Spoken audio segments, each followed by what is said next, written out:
till my speaker come.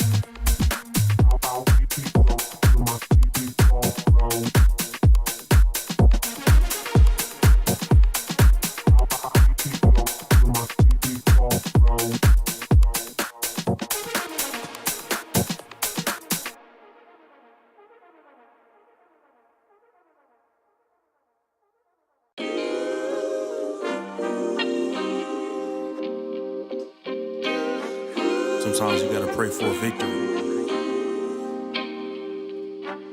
Yeah, I'm overzealous when I'm thinking about the cash flow. I never had no handouts, just came natural. I've been tested so much, all these restless nights, all these different situations that I've been through. I seen pain trying to creep in through the window, but now I'm sliding through the hood in a benzo. You gotta separate yourself just to elevate. I keep some drink in my cup to see through the hate. Sometimes on the road to glory, you gotta press the brakes. I got a lesson plan for all my past mistakes. I swear I'm proud of all my best and my worst days. Proud of all my feet when I touch the ground. Front of ain't it Beijing, man, ain't know the sound. I know I made mistakes, but my mama proud. Fans scream my lyrics out in the background. They ain't know me then, but I'm hot now. They say life's a gamble, you gotta roll the dice. I risked a lot of different things just to live this life. Life down bad, you gotta pay the price. I've been through hell and back just to live this life. They say life's a gamble, you gotta roll the dice. I risked a lot of different things just to live this life.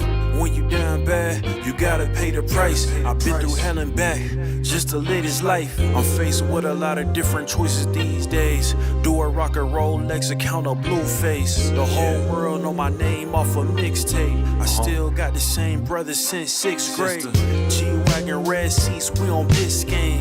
Trips to the Florida Keys, we imported these. Thanking God for the life he afforded me. All this jewelry on my body, I could light the hood. I need a brown skinned chick just like Megan Good. Holding up every promise that I ever made. Music in the background, it's a serenade. Been rapping 10 years, boy, this ain't a phase. I paid dues, paid rent, and I stayed the same. I had teardrops running down my face. I've been through a lot, I had real pain. But thank God, cause we really on a better days. They say life's a gamble, you gotta roll the dice. I risked a lot of different things just to live this life. Life down bad, you gotta pay the price. I've been through hell and back just to live this life. They say life's a gamble, you gotta roll the dice. I risked a lot of different things just to live this life. When you down bad, you gotta pay the price. I've been through hell and back just to live this life. What's a life without sacrifice? Sometimes you gotta thank God and just roll the dice. But you know, Come on.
The road to the top is a riddle.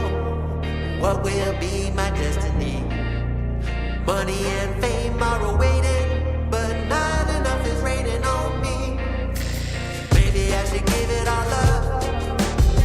How much more can I take? Out here singing to the heavens. When I gonna get my break? I can run this town. Oh, I can run this town. Oh, I can run this town.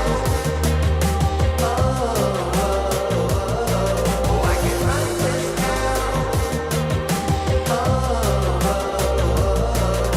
How will I get out of the jungle? Everybody wanna stop me. 10 more steps up the mountain. Now everybody's looking for me. Spend my life in the desert till something changed inside of me.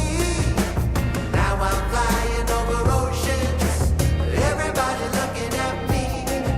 I can run this town. Oh, I can run this town. Oh,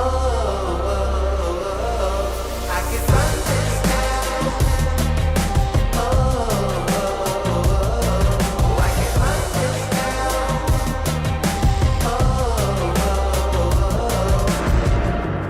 Full power, get louder. I'ma get stronger, just watch me. Full power, get louder. I'ma get stronger, just watch me. Every hour, no doubter. Gonna hear my song, just watch me. Every hour, no doubter. I can run this town. Somebody give me the key. Oh, I can run this town. Oh, I can run this town. No more doubt about me. Oh, I can run this town.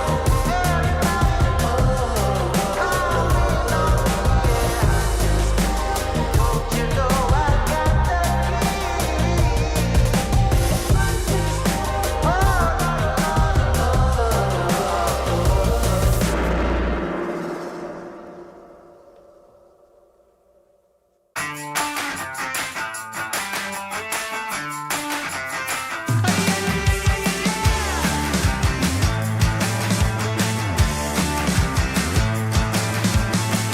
Get up on your feet, this is a shakedown.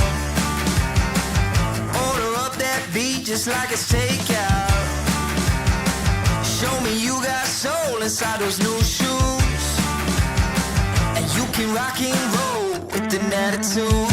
So good, so fresh, just the way you like it. Just the way you like it. So good, so fresh. You're the new MC, you got the remix. Keep it on repeat, just let the beat kick. Everywhere you go, you bring the roof down. Everybody knows you got your own sound. So good, so fresh, just the way you like it. Just the way you like it. So good, so fresh. Yeah, you like it, the way you like it. Oh, yeah, you like it, the way you like it now. Yeah, you like it, the way you like it. Oh, so good, so fresh. Get up on your feet.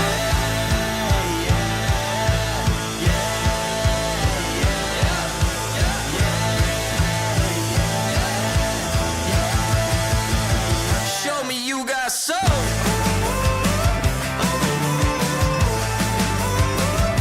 Just the way you like it. So good, so fresh.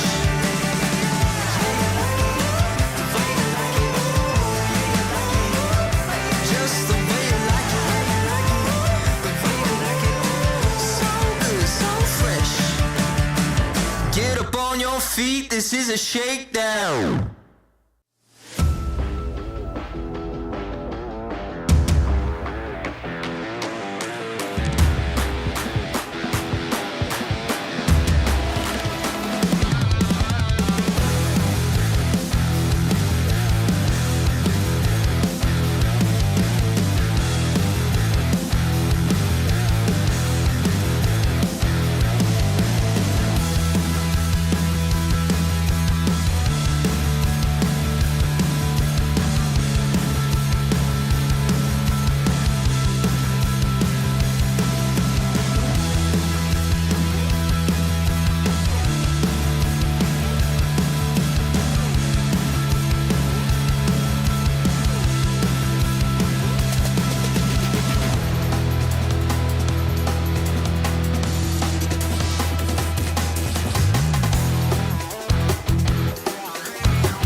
ESL presents ESL Challenger League in partnership with Intel, Acer Predator, EHL, and Kidia.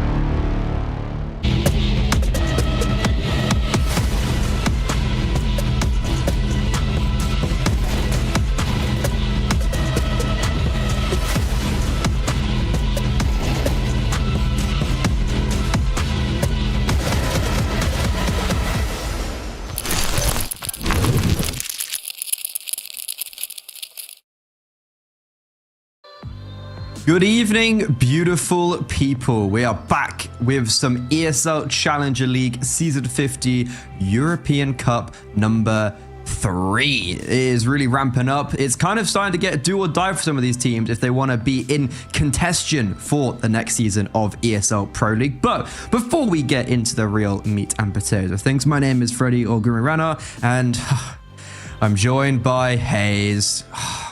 Don't sound so excited there. How are you good doing lord. today? Not like I was the one who kind of roped you into this action. Here you are. This is how you thank me. I see how it is. No, listen, guys. Don't worry. We'll be all over each other a little bit later. We just like to, be a bit standoffish, a bit hard to get at the start of the broadcast, but we'll massage it Can't in. be Anyway, too easy for you. Exactly. I've got to make you work a little bit, man. Come on. Sinners and Monte. What a game. Lower bracket as well. So you lose, you're out. You want to make a deep run here, right? You want to try and win one of these cups to get yourself into the Europe finals a little bit later on. Like you said, just around the corner at this point. Could be one of the last opportunities, right? So yeah, you can actually have a look at the bracket now. It's a lot of information to take in, but it does give you an idea of how things have gone down. Yeah, like what I have learned from these cups is that firstly, it's a slog.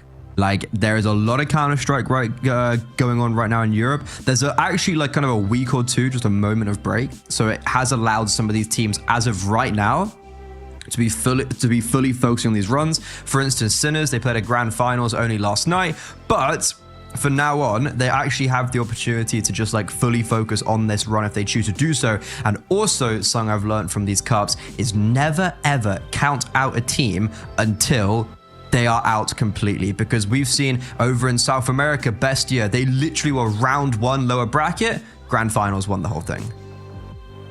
Yeah, we have seen some Cinderella runs already. A couple teams already qualified, right? Parivision 1 Cup number 1, BC Game Cup number 2. Of course, we're now making our way through to the Business Ender Cup 3, and then Cup 4 will take place. That'll be the last opportunity for teams to qualify for the Europe finals. So that's kind of what these teams are playing for. And then obviously, with the opportunity to get yourself to ESL Pro League, right? That's the main objective and goal. I much prefer this new system as well, this new format. Obviously, with VRS, it needs to be a lot more rapid and quick fire. It can't be super drawn out over months and months. You get a little bit more relative competition with the updated VRS ranking as per the invites. But Freddie, I just looked at the counter. We've got a minute and a half. We haven't even spoken about the game Speed run. lined up for everybody today. It's Monte and it's Sinners, and I think we got a super 50-50 game coming into tonight's action.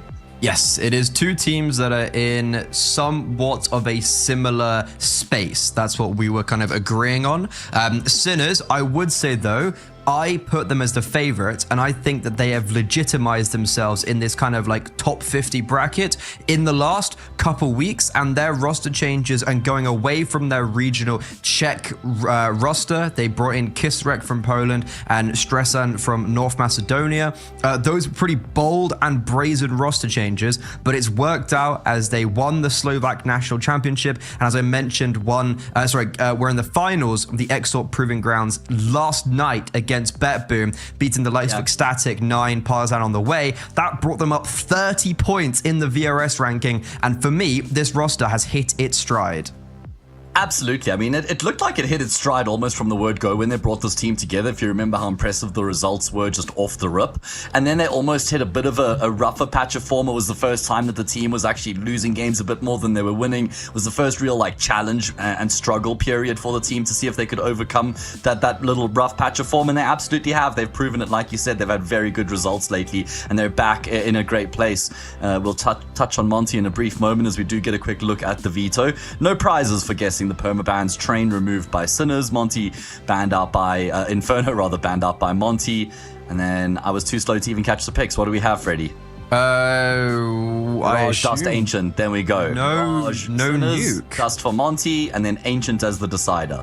there's no nuke. That's actually really interesting because both teams... That was Sinners' decision, yeah. Yeah, Sinners' decision to actively remove nuke. I'm actually just surprised that firstly, no one picks nuke, as it's a pretty favorable map for both of these teams. So it's actually kind of insane that we go into a veto where both teams very confident on one map. They do love to go into it, and yet we don't even see that whatsoever. Monte and Inferno, you'd normally, yeah, like, wait, Inferno? No, they don't.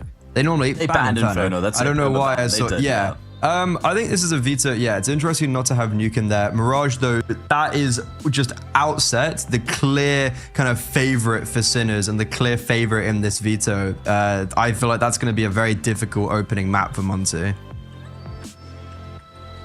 Yeah, I tend to agree with you. I think that Sinners will have a pretty good chance at finding success in the opening map, and then Dust 2, it's not really like that's a rough map for Sinners, right? So they'll be quite happy across the board. I also do find it interesting that Sinners decide to ban nuke in the second phase of the veto. Like you said, both teams have had great results on nuke. They've both looked impressive and kind of relied on the map for the most part as well, right? It's both their most popular map to pick.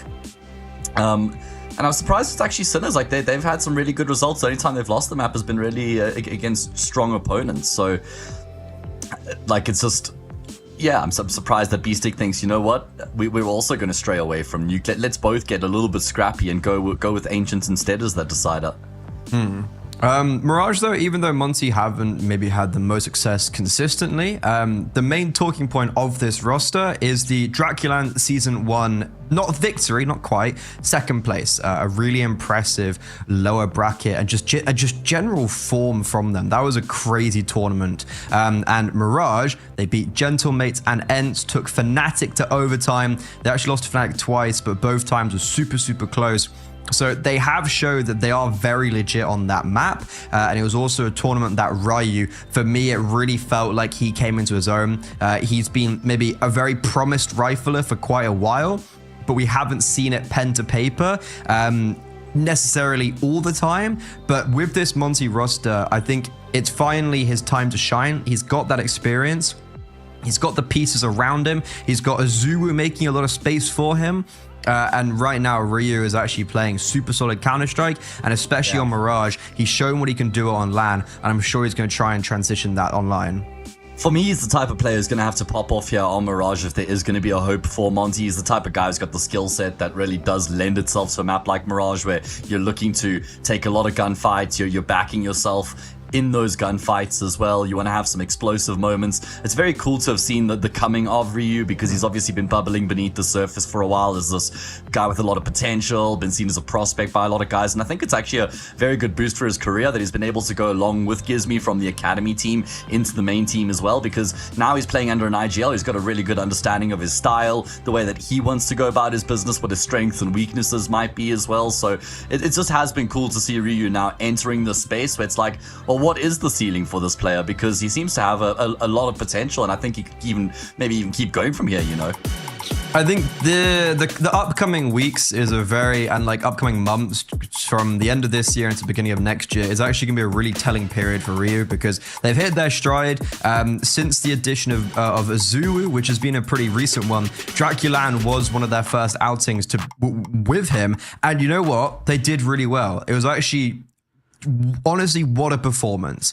But they haven't since been able to keep that form. And I think especially in a cup like this, where they've been dropped down the lower bracket, they've narrowly got past Cybershock, Favbet, playing up against Sinners and beating them, maybe a team that's a little bit tired. They've been playing a lot of Counter-Strike recently. This is a win and a run that Monte kind of need right now. Well, let's see if they can make it work. Both teams in pursuit of that next stage in the lower bracket, and Ryu, well, we highlighted him in the pre-game, and he's going to go one and done here in the pistol.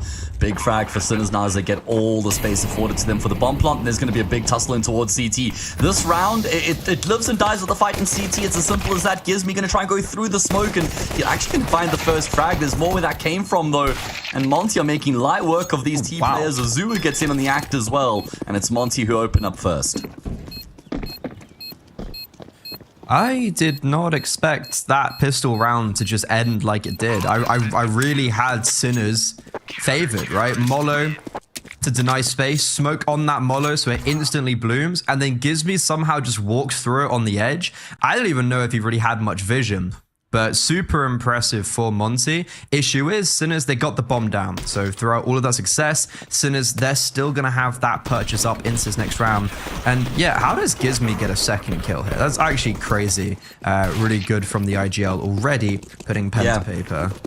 Him finding that frag was actually the kill that unlocks the retake. It allows for the rest of the team to start to flood their way forward. It takes the attention from the left-hand side of the smoke as well, which is where 2 of the 3 players were. So great impact out of Mr. Gizmi. And it's going to be a force buy back in response from Sinners, of course, to get the bomb down in the losing cause. So it means there's actually 3 rifles in play and a couple hand cannons as well. Shock is deadly with this Desert Eagle, man. Honestly, I'd go so far as to say he's the best Eagle player on Sinners. Honestly, that's pretty impressive to look at Shock of all things right now, because to me, Peppo is the really hot prospect with the AWP, came from their academy team, playing in ESCA main before his call up to Sinners, but he was dropping like a 1.60 rating in the regular season of main, and people can be like, oh, but it's ESCA main. Trust me, doing that on a consistent level is pretty hard. And then like Stressan as well, great find. I know he also got turned down from teams in the same region as Sinners, who were doing worse than Sinners. Mark? I don't know. Who maybe? Who? That's me, Freddie. I'm sure you know that by now. I don't stray away from those sorts of moments. Yeah, I mean, he got turned down. They're doing much worse than Sinners, and from what I've heard, Stressan, he's impressed a lot of people. He's impressed me. Issue is, he might have to step up pretty massively right now, as the B bomb site has been caved in. Gizmi, all by himself with his MP9. He's dinking, he's doing damage, and honestly, he's just staying alive. How is Gizmi not dead? How has Gizmi got 2 kills? He's got his dancing shoes on, man. Just the way that he's moving on the bomb site, just kind of annoyingly chipping away at Sinners as they try and progress forward. I mean, Sinners did pretty well there to get as far forward as they did before they started to breach into the bomb site. Rotation came through there from, I think it was Afro as well, who had arrived on the scene, or Zuru maybe, but kind of helped out Gizmi with some nice moves though. Lives to tell the tale, gets a lot of extra cash, and just straight up goes for the upgrade on the M4. So living very comfortably as a result, nice and early here on Mirage.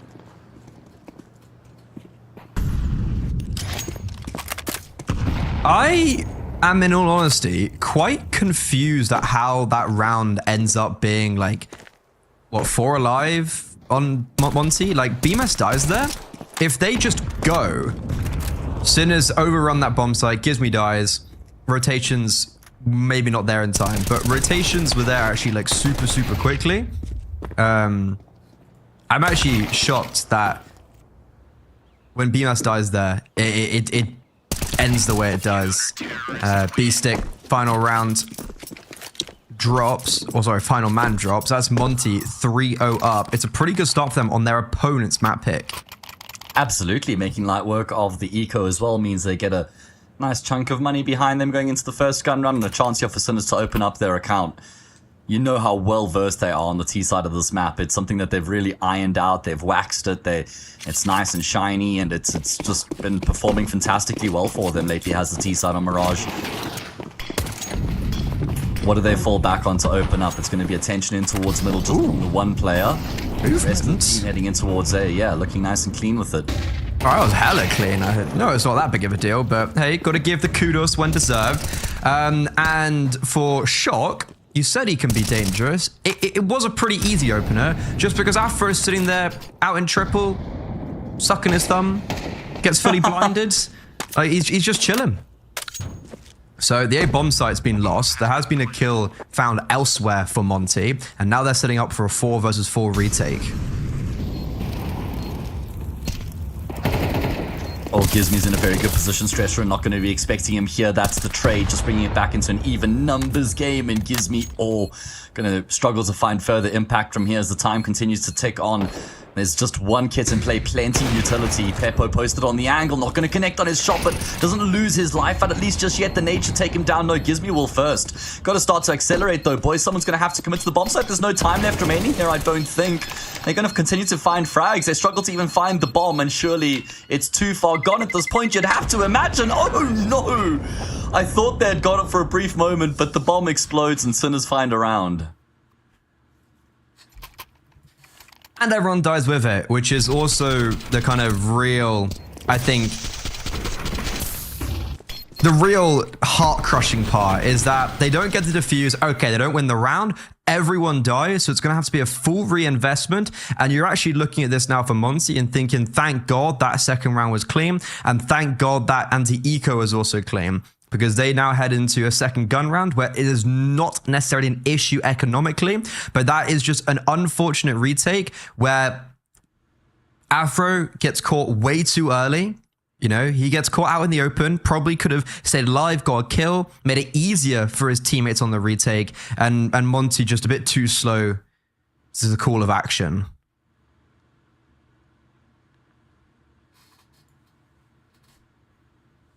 Yeah, at least at a minimum, they have got enough money to afford the reinvestment across the board. Like you said, it really does suck that everybody goes down in that losing cause, but they'll have, for the most part, everything they need now going into round number 5. Just going to have to wait for Afro to figure out some of his issues. Maybe that's what contributed to him getting caught off a triple.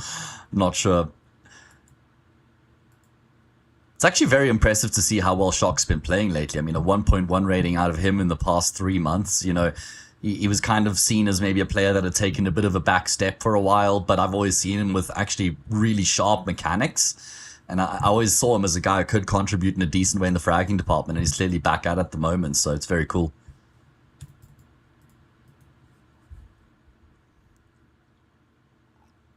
He's got some of the best first bullet accuracy, does Shock. That's what makes him so dangerous with the Desert Eagle. Shock. Wait, am I just remembering? He played. Yeah, he used to play for. No, okay, sorry.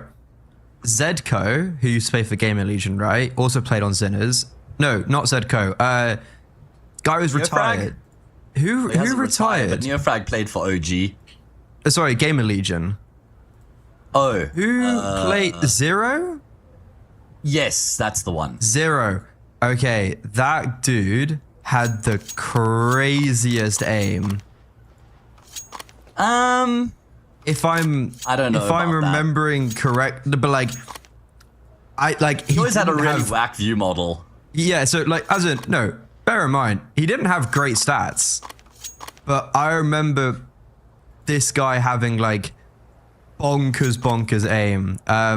He used to like do frag movies, and mate, they were like, you know, when you're sitting there, you're just like, wow, that's actually like, that's pretty nuts. I'll see if I can find it. Because yeah, sorry, really random. Like I watched these like years and years and years ago. Yeah, I mean, he was even playing in Hellraisers at one point. Back would have been like Stico, maybe Issa, Dead Fox, I don't know, like around that kind of era. I think he'd like played with Hellraisers as well. So he was a player who was around for a long time. He actually started coding some interesting things. I think like, do you remember with the flashbang, that like pinging sound it would make would actually bother a lot of people with sensitive ears? So he found a way to turn down that audio level for people. Well, he does some sort of a script or something like that. Pretty sure he does all the stuff for like Ashen, you know, those people now. Wouldn't be surprised. Like, cause he unless I'm getting my names mixed up, but he's like, I know B-Dog's worked with him on the ESL Impact videos he did, for instance. Dweg's done some stuff with him on all his videos, and all Ash's stuff is on that. Is from him. Okay. Good news is we're back in the game. None of our little blabbering anymore. Back in the spotlight again. Just can go back into obsolescence for another 5 years or something. Sorry, Zero. Unnecessary. All right, well, opening kill found for Sinners. Yeah, could be in some trouble. Yeah, this is gonna be scary. Afro is here, but maybe that actually makes it even more terrifying. He jumps up and bye. The Galil annihilates him. Gizmy I don't know how he's going to survive this one. 2 kills would be great. A kill would be acceptable. And you know what? He's somehow... How has everyone died apart from him? How is Gizmy the final player alive? I was going to say, like, you know, surviving's great, allows for the rotations, but everyone else dies. And Sinners don't lose track of the fact that Gizmy was also in the bomb sites. It's not like he's even able to have this big moment where he comes out of the smoke and gets a crazy multi and he just dies as well. Bro was just chilling in the smoke because they knew they around him. Killed the rotations. Yeah, exactly. And if Gizmy's still alive, well, you know he's the Bianca. Good work here from Sinners to start to come alive here on their map pick, winning 2 consecutive gun rounds. And that earns them an anti-eco. Nice and simple.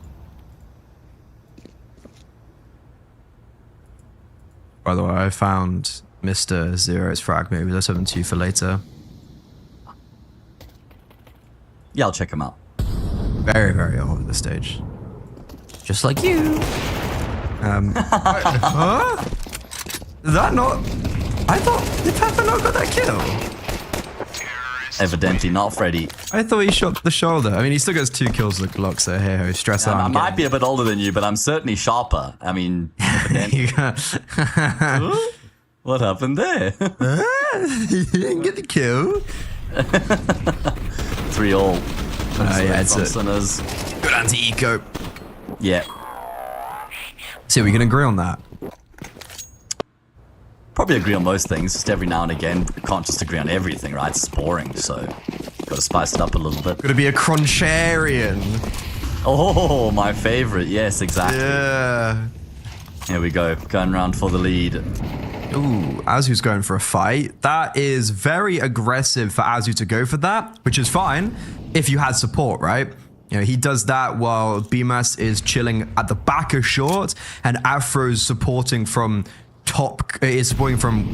ticket into con. So yeah, Azu, that feels a bit unnecessary. I don't know if it's miscommunication of what his role's supposed to be in that round, but definitely something went wrong between either him or how the round was supposed to be set up.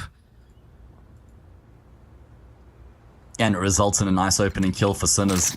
Looking to now try and convert that into a round. Again, they're going to try and hammer home in on the speed bomb site. Certainly been what a timing. Ports of call so far. As they look to try and go through the smoke grenade. Gizmy will find one instant trade though. Beamer's the next man up to bat, and he doesn't have any immediate support. So it's going to be quite an important moment here for him to try and lock things down. He gets swung from the site. He's actually able to adjust to find that frag anyway. Now it's about life preservation, but the nade will take him down. I'm just thinking, where is everybody? And it's because B-Stick's in snipers, and they never had any control of it since Zulu died. So even though Beamer survives for a substantial amount of time, their main rotation, Azuu, he was the first player to die. So now the retake set up. Ryu, he's got that kit.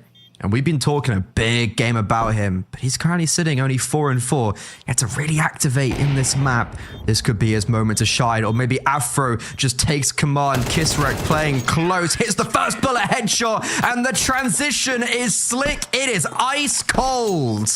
Oh, to do that type of thing online is just really impressive there from Kisarek, because you can't really fault Monte at all with the way that they his go. First 2 kills. That makes it even more impressive. Welcome to the server, man. It was always going to be a matter of time before he had his moment, and he delivers when required. That's 4 rounds in a row for Sinners. What a neat little transfer. And now, max round loss bonus for Monte means that they're just going to have to go buy up a couple SMGs and upgrade a pistol as well. Kisarek picking up here where he left off at the end of the previous round. SMG's proving to be a bit plucky though.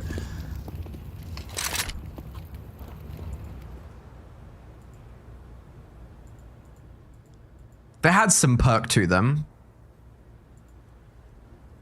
But I think, unfortunately, now we sit in this position where it's a 2 versus 3. Monte, sure, they are getting aggressive over towards A, but Sinners are cooling their jets.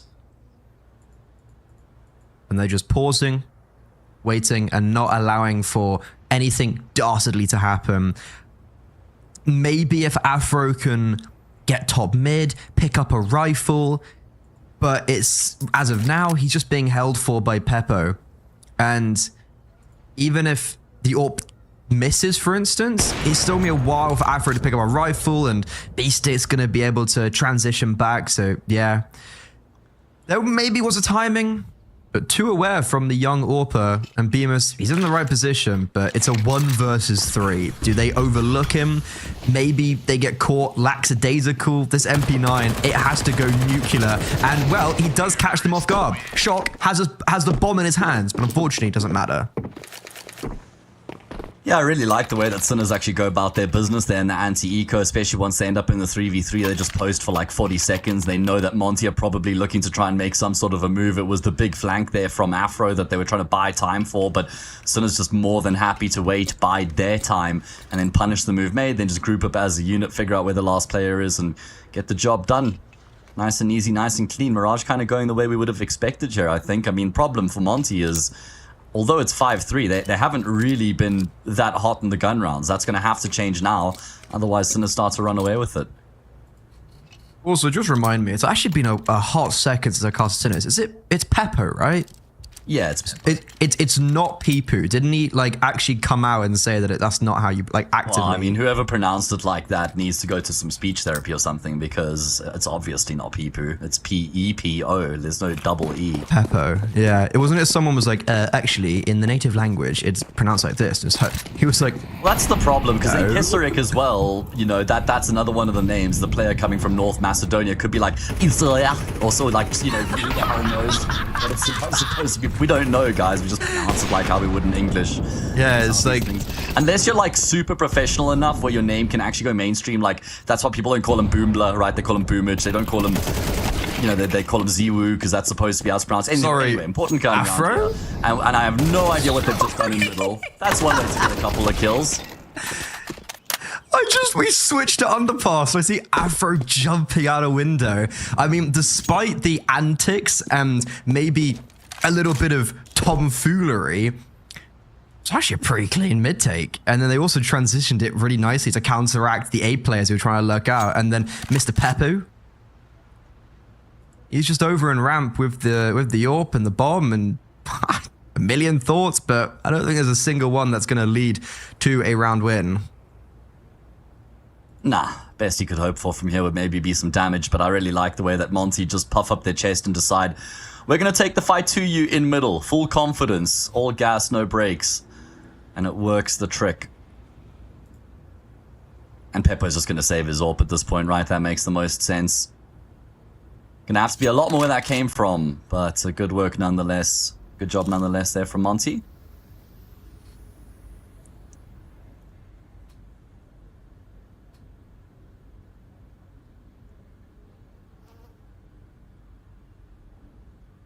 The save is actually pretty good right now, because what? Their loss bonus is 1400. He's got AWP, full util, armor. Not quite full util, but like best part of it. It's a pretty good save from him. There's no point trying to beat a dead horse. So a good reaction from Monte.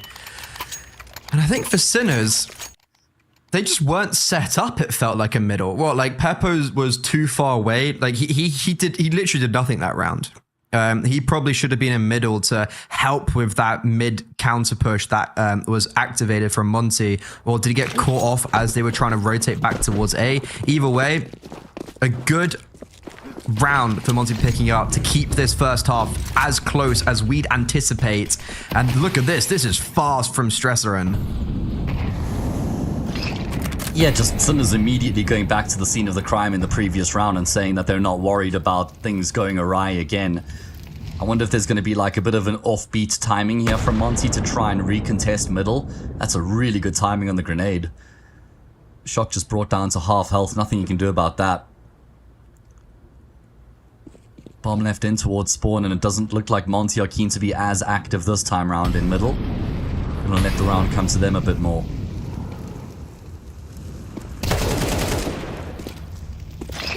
Big 1-for-1. Again, Azuwu, sure, he's up on the kills department, but there's a few times now where it feels like he hasn't been super effective in towards middle and has maybe given his life away unnecessarily. I know there was supposed to be a joint effort between him and Bemis, but for one thing or another, they weren't joint there, and Stresseran's able to get that trade and duck away, keep it that 4 versus 4, and Monte now kind of split their defense as this A execute is being set up. This is brave from Ryu to actually hold the smoke fade right now, and Beastick's going to go through it as it starts to fade. Oh my goodness, back to back right now should benefit Beastick as the smoke fades. Ryu's got the same idea, and he's also going to round the corner. Now, big question, who does this favor? My instant thought is it has to be Ryu. He can just single-handedly win the round for his team right now. He could just deny the plant. Look at how little time is left remaining. That sucks so much for Sinners. He might not expect Beastick though, so Ryu doesn't deny the plan. He does get 1 kill, and he expects Beastick. It's pandemonium. Sinners, they have no idea where to look. They're being shot from everywhere, and even though Stresseran will get 1, Ryu is just defusing the bomb. Gizmi gives him perfect coverage, and it's honestly one of those rounds for Sinners. I sit back and I go, okay, you did run the clock down a lot, but unlucky. Yeah, you can't really fault them. I mean, I guess the big tipping point is once Ryu gets the second frag onto Beastick as well, because it's not like his position just straight up wins the round for his team. You know, by catching his opponents off guard, he's got to go one step further and win the gunfight there against Beastick. Now we have a leveled up scoreline, no residual cash for Sinners if they lose this round, then it could be 7-5 for Monte, and they'd feel pretty good about that return considering how things looked at one point. Yeah, I think it's actually a pretty good result but this has just been such a close-knit game. Yeah. Whoever comes out on top, I think you could have an argument of, they'll feel happy about that, because both teams, it's really, you're splitting the tension with a knife down the middle. But that's a crazy opening kill. Azuu from Great Britain. Got to throw it in there when we can. Yeah, I mean, when have you ever said a player's nationality in the middle of the play-by-play? Obviously, all the time. Nauseating. And IGL Gizmi from Great Britain. Sorry, I'll stop there now. How about that Cypher? He's getting his stickers. Oh, that's the cope now. That's the point that we've reached. I mean, he does deserve that at the minimum. Listen, I can't even bag on him. I hate the move so much, even though it means I have to side with... I hate to cut you off. I actually hate to cut you off because you're glazing GB. But right now, Monte, they haven't got much information. They've kind of been devoid of it. By design, though. Yeah, but this then puts all the emphasis on Gizmi and Bemis on B to hold. Look at the time, though. They can't just shift walk the entire way forward. That could walk straight into the crossfire that's set up. Yeah, now they kind of know what's going on. Second part of the setup in towards jail right now. That's going to be Bemis who activates. He's found a kill. Gizmi not sitting by idly either. Again, Sinners leave themselves an immense amount of work to do very late in the round, and they crumble. That's such a really nice round. And as you mentioned, it is completely by design. So Sinners, they smoke top con. They're in ladder room. They're in short. And they're just like, where is everybody? Like, we genuinely... They lost the opening kill. Where did they go? And so the reason why I'm mentioning that top con smoke is because they take so long, because they're trying to find a pick, because they don't know what's going on. And that allows Ryu to also activate from connector and shoot them from behind, force them to go quicker into a setup where they couldn't figure out who's who. And that's all from the opening kill. That's a great reaction from Azuu's kill in mid.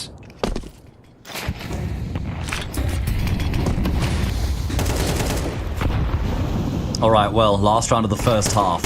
It's going to have to be a round where Sinners don't have much to work with, and Bemis has just found 3 kills in from Sandwich. Shock will get 2 back, but the damage is done.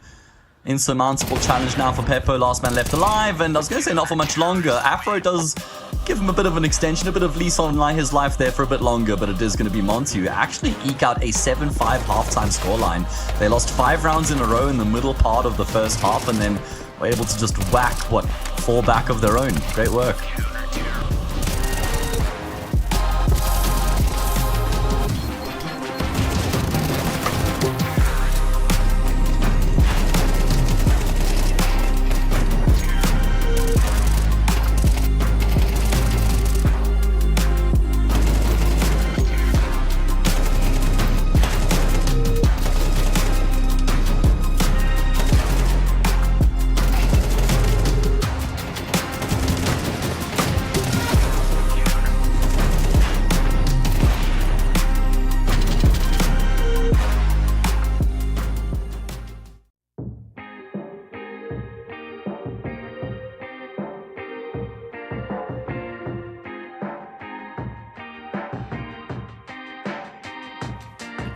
The road to the top is a riddle. What will be my destiny? Money and fame are awaiting, but not enough is raining on me. Maybe I should give it all up. How much more can I take? Out here singing to the heavens. When I gonna get my break? I can run this town. Oh, I can run this town. Oh, I can run this town. Oh,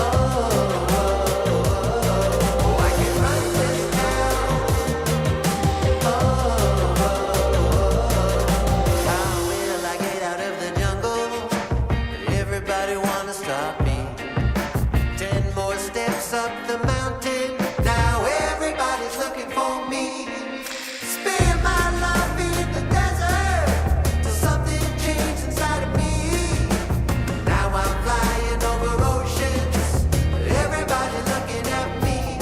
I can run this town. Oh, I can run this town. Oh, I can run this town. Oh, I can run this town.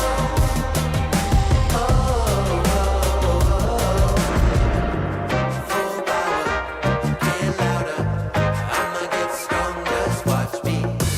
Full power, get louder. I'ma get stronger, just watch me. Every hour, no doubter. Gonna hear my song, just watch me. Every hour, no doubter.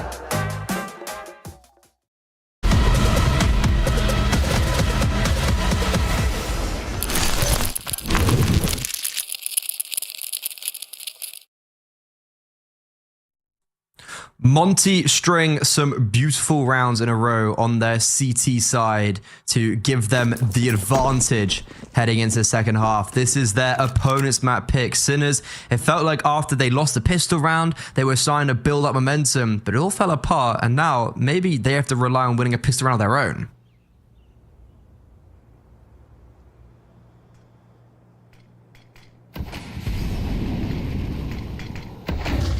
You're bang on, Freddy. A pistol round win would go a long way here for Sinners, but it hasn't gotten off to an ideal start. Zuru just devastating Pep with a fantastic frag from him, and he wants more, and he's taken more.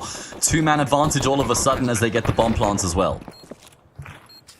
This actually could be kind of like the nail in the coffin for Sinners, right? They have to go for this retake, and Beastick has to create that magic that Gizmi did in this very position, but unfortunately, he's only good for one, and there's no real support behind him. Stress around is there, but he's not even going for it. Maybe hopes that they overextend and he can get some quick kills, pick up the kit, but it's just going to be damage, and he doesn't even do any. Bemis has no armor, so it doesn't really matter that he loses some HP. How much util was actually bought into this round? 3 players don't have armor. Basically just full exec on the pistol round. It's actually something that I've kind of spoken about in a lot of my casts, is that I think that 2 sets of armor on the T side of a T-side pistol is actually sufficient. Then you can get some upgraded pistols and utility with the rest of the money. I mean, in particular at this level, you're probably dying to headshots with the USP, so the armor at that point just doesn't really make much of a difference. And I think that the extra utility that you can get instead can be far more beneficial.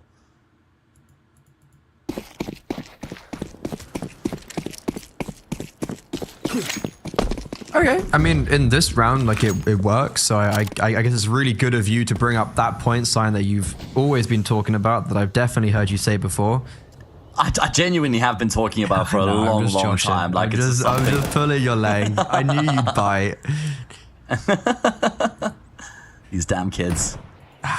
See, not as quick on your feet as you thought, old man.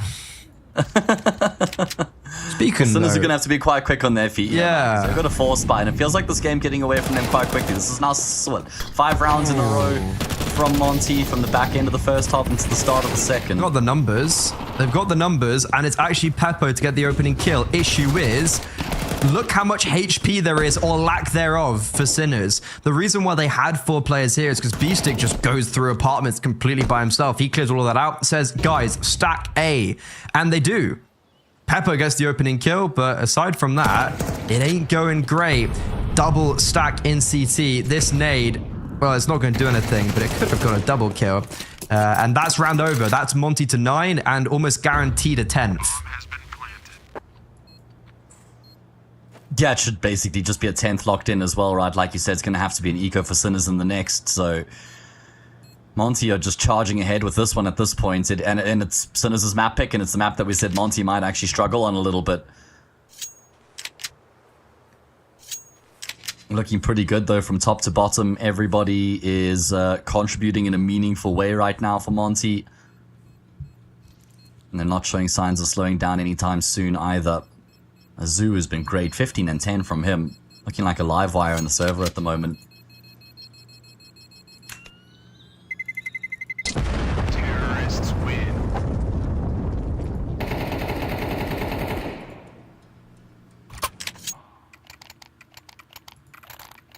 Bit of a weird one for Azu, right? Because there's one round specifically where I point to it. I'm like, his over aggression is the reason why they lost that round.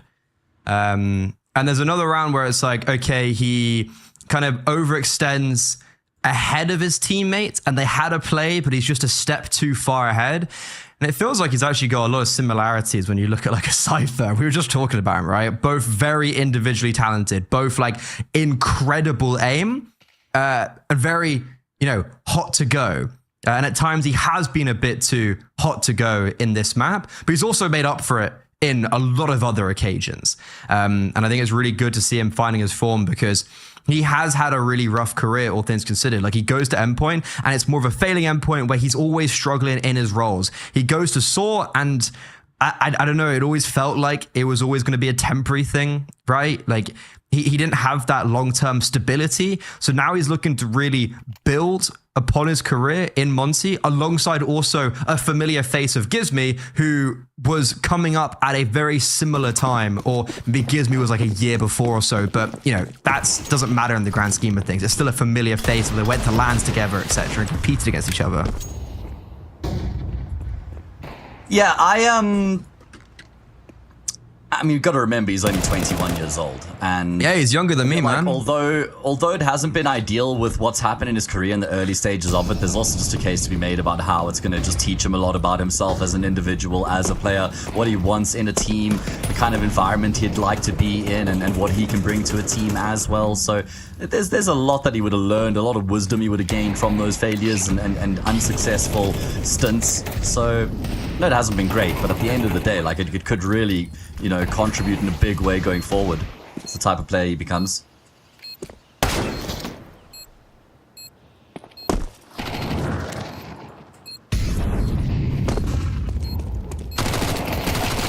This Mac 10, it's be farming.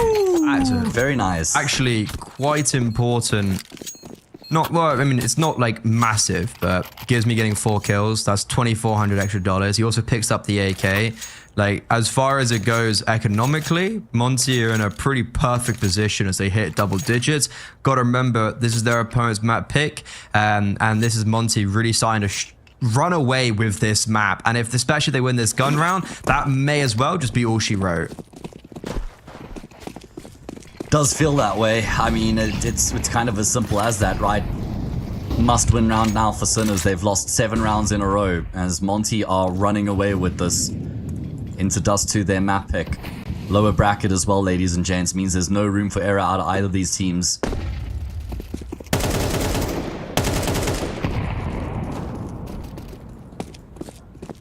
Pretty standard start here from Monte, flexing their muscles in towards middle early on and then double backing. Going to set themselves up for an A exec here with actually the entire team.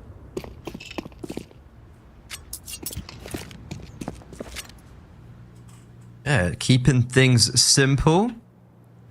Sinners though, they've got a pretty good grasp on this. Beestick has been left alone on the B bomb site. There's 4 players here. Peppo with his AWP on CT. These flashes got to be sublime.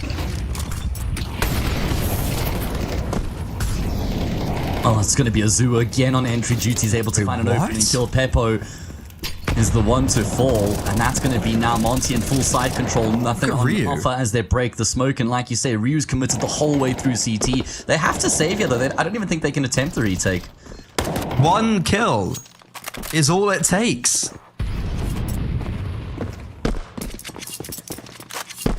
Very ballsy play, I will say, from Ryu to just dive through that CT smoke after getting the kill on the AWPer. But he kind of wins out the round indirectly. Even if Sinners had gone for the retake, he would have flanked. If they tried pivoted towards CT, he has them in his crosshairs. And he's already able to call for a very early exit. Say they are saving. They could go for the hunt, but they're not going to choose to do so. I honestly might have liked them to get a little bit aggressive here in the end and try and take out some of those weapons. But ultimately, Sinners, they'll keep 4 alive, but they can't play this game forever. They're down now by 6 rounds. Great, you're saved. No up though in this round, and there's only 2 rounds left for Monte. Yeah. Paging Sinners, I mean, basically everybody's disappeared, bar Stresserin, who's been able to get himself up to double digits, but still has a negative KD. So we need the entire team. We need a couple players across the board here to try and pitch up, because right now we're not getting much out of Sinners at all. Like you say, the map about to go Monte's way as they look to try and accelerate in towards the speed bomb site for the first time. Stresserin will drop a Zuru, who was actually completely isolated. His team hadn't committed through the molly. And so it's just a very easy opening kill for Sinners, just gifted up by Monte.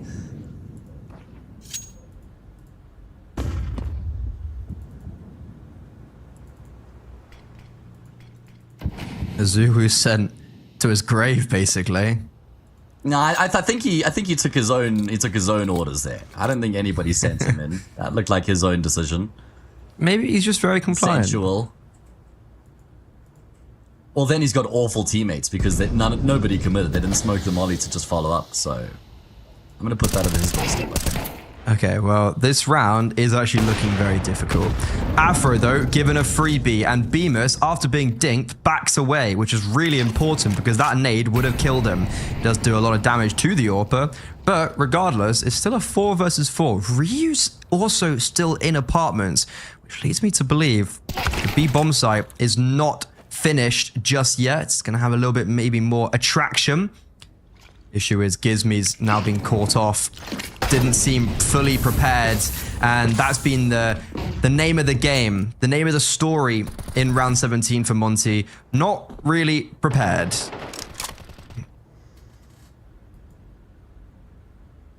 Yeah, just making life awfully difficult for themselves, I'm afraid.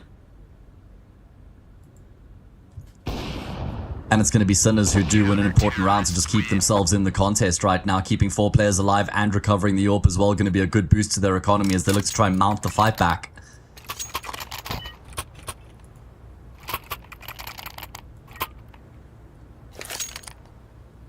I was going to say, Afro, you've got so much money. Why would you go with the Mac 10 here, man? That's not necessary. Don't do that to yourself.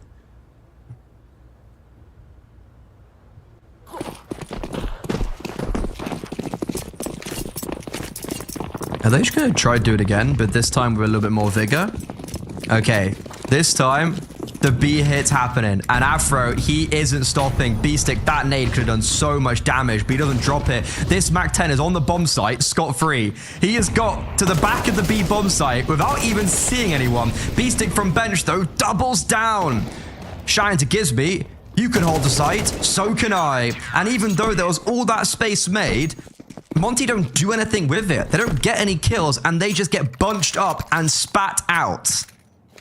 Yeah, I think Sinners also do a good job of just not panicking there. They never really lost their composure. Yeah. Everybody was able to just wait for the rotations to come through. Crossfires set up. They held their nerve nicely. And that is going to be Sinners now drawing within 4. Monte not looking super inspiring with these past 2 rounds, the way that they've just tried to brute force their way into that B bomb site to finish off the job. Maybe finesse it a bit more than that. Yeah, it's just kind of, to be honest, a call that... Yeah, it's a call that doesn't go well. Kisarek, though, he's a dead man. That nade, it's going to land on him. Boom. Stresseran gets traded over in middle as well. So it's an advantage for Monte, but very short-lived as Azuru drops. I was going to say, I think this is what Monte would want, and a brawl nice and early in the round, but Azuru going down then tips the scales into Sinners' favor. Plenty time to play with in the round here as well. IGL still alive on both sides of the server. Now, Afro obviously has to gamble with the AWP in middle. You got to take liberties and just kind of hope and pray that you're not going to get peeked from awkward timings or awkward angles. And he's going to try and connect the dots with Gizmi, but Gizmi has to get past Chuck here in the corner. I just... Is this going to happen? Does he expect him here? Indeed. Great clearance there from Gizmi. Now he's got a free path onto the A bomb site. And Afro could be able to cut off these rotations. B-Stick's never going to expect him here in the corner of Connector. Needs to hit the shot. Needs to hit the shot. Oh, no. The AWP overshoots. I was sitting there, Hayes. I was just thinking, that shot's not easy to miss, to hit. But Gizmi, oh yeah, we're playing some 4D chess. This is why he's the IGL, showing us what's up. Gets that kill towards A. Afro in con. Yeah, it's going to be an A finish. Peppo, he's cautious of CT. Gizmi's already on the B bomb site, but Peppo's kind of adjusted to this pretty quickly. And, I don't know about that one. Gizmi plants so he can be seen from market, and the bomb never actually goes down there. And have a look at the money for the T side. Look at what that extra $500 for each player would have done here for the investment for Monte. It kind of pushes them over the edge, you know. So maybe making just taking too many liberties, I think, in that situation. Should have just guaranteed the plant. Nice safe plant tucked in against the missiles there. Default. Either way, that is going to be 11-8. Scoreline looking a lot more digestible now for a Sinners fan.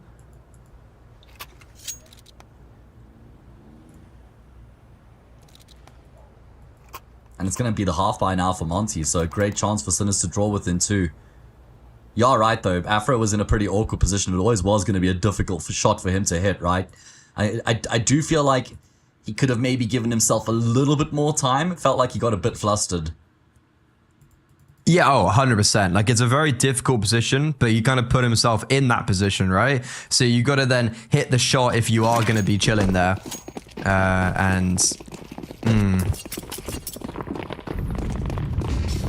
Not the greatest for Monte these last 3 rounds. Are they just gonna go and try brute force out B again? Looks like they're gonna wait for this early utility, but B-Stick, he's hit a nade and he's heard them. He's jumped up and it's a firing range. Only 2 kills, but hey, that's pretty good. Rotations already here. Peppo sniping them down before they can even jump out of apartments. Ring, rent is due. It's time for eviction. Gizmi and Ryu, they do get the bomb down, but Kisrek's already behind them. He's going to backstab them, and Ryu trapped between Molo and AWP, 2 riflers. There's nowhere to go. He's panicking. And Sinners, this CT side is on the burners. It is, but I just don't feel like they're being massively tested right now. I feel like it's a pretty simple and one-dimensional T side coming through from Monte, and the peculiar part is it's not how they'd kind of started. It's almost once they got up to 11-5, then we saw them just going back to the super simple style where they're just grouping up and trying to push into a bomb site. But before that, there was a lot more focus on middle. There was more finesse within the round as well, so I'd like to see more of that, Monte, honestly.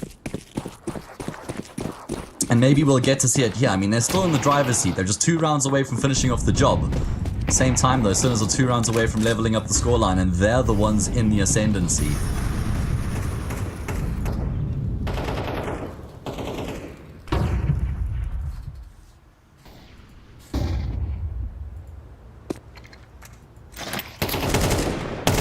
That's a big name from Kisserect. Gizmi. Catches it. Tries to throw it back, but it's a bit too late. B6 in apartments. This is the second time he's done this move. First time was the second round of the half.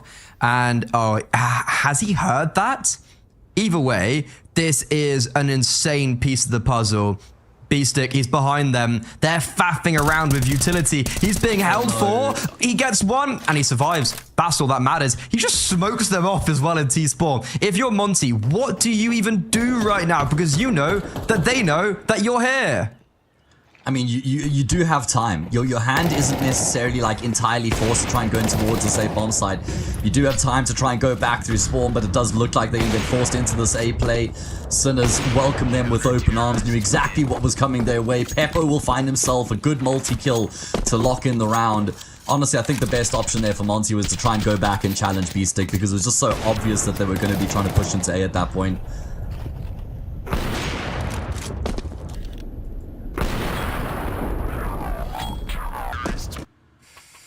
If you're Kafufu, Kakafu. is that how you pronounce it? Yes. Oh. But we can go with Kafufu if you like, it's quite cute. Not sure how he'd feel about that. Sorry, you say it's Kakafu? Yeah, go have a look on HLTV, man. Is he Austrian? Kaka means poo in German. You're probably the first caster who's ever thought that before. I don't imagine most say it. It's so confusing. Well, he's probably quite confused as well. He's just sitting here, head in his hands, just thinking, oh, what's going wrong?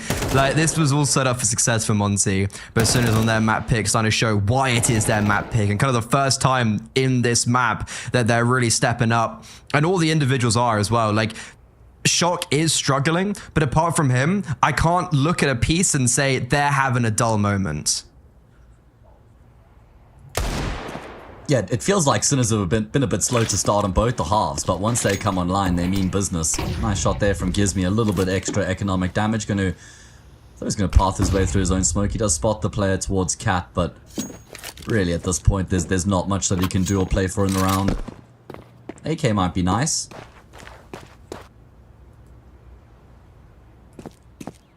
$11-all though, the imminent scoreline. Monte would have been licking their chops at 11-5, thinking that the job was as good as done. But Sinners have been able to fight their way back to this 11-up scoreline. Honestly, I thought the job was done, and I was actually sitting here coming out of this map thinking, that's quite a disappointing performance from Sinners. You know, their map pick, and they kind of just get completely rolled. They've really made a case for themselves on this defense. 11-11.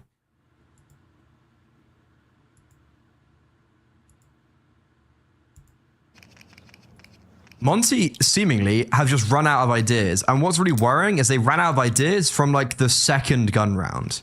They seem to have no real depth and just kind of try to throw things at the, like through just the kitchen sink at the wall. And nothing stuck.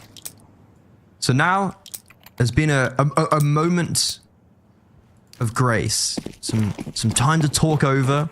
It's kind of do or die, and there's a lot of utility missing. Like I look at Afro and Ryu, they've got a Molo and Smoke combined, which honestly isn't ideal for this round.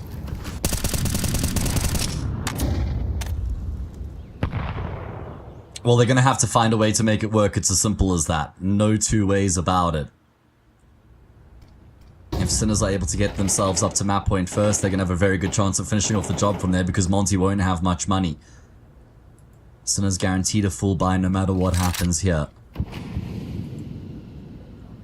And Monte now going for that 2-2-1 default. Taking their time, waiting to see if there's going to be any plays made by the CT side that they can potentially punish before making their own move.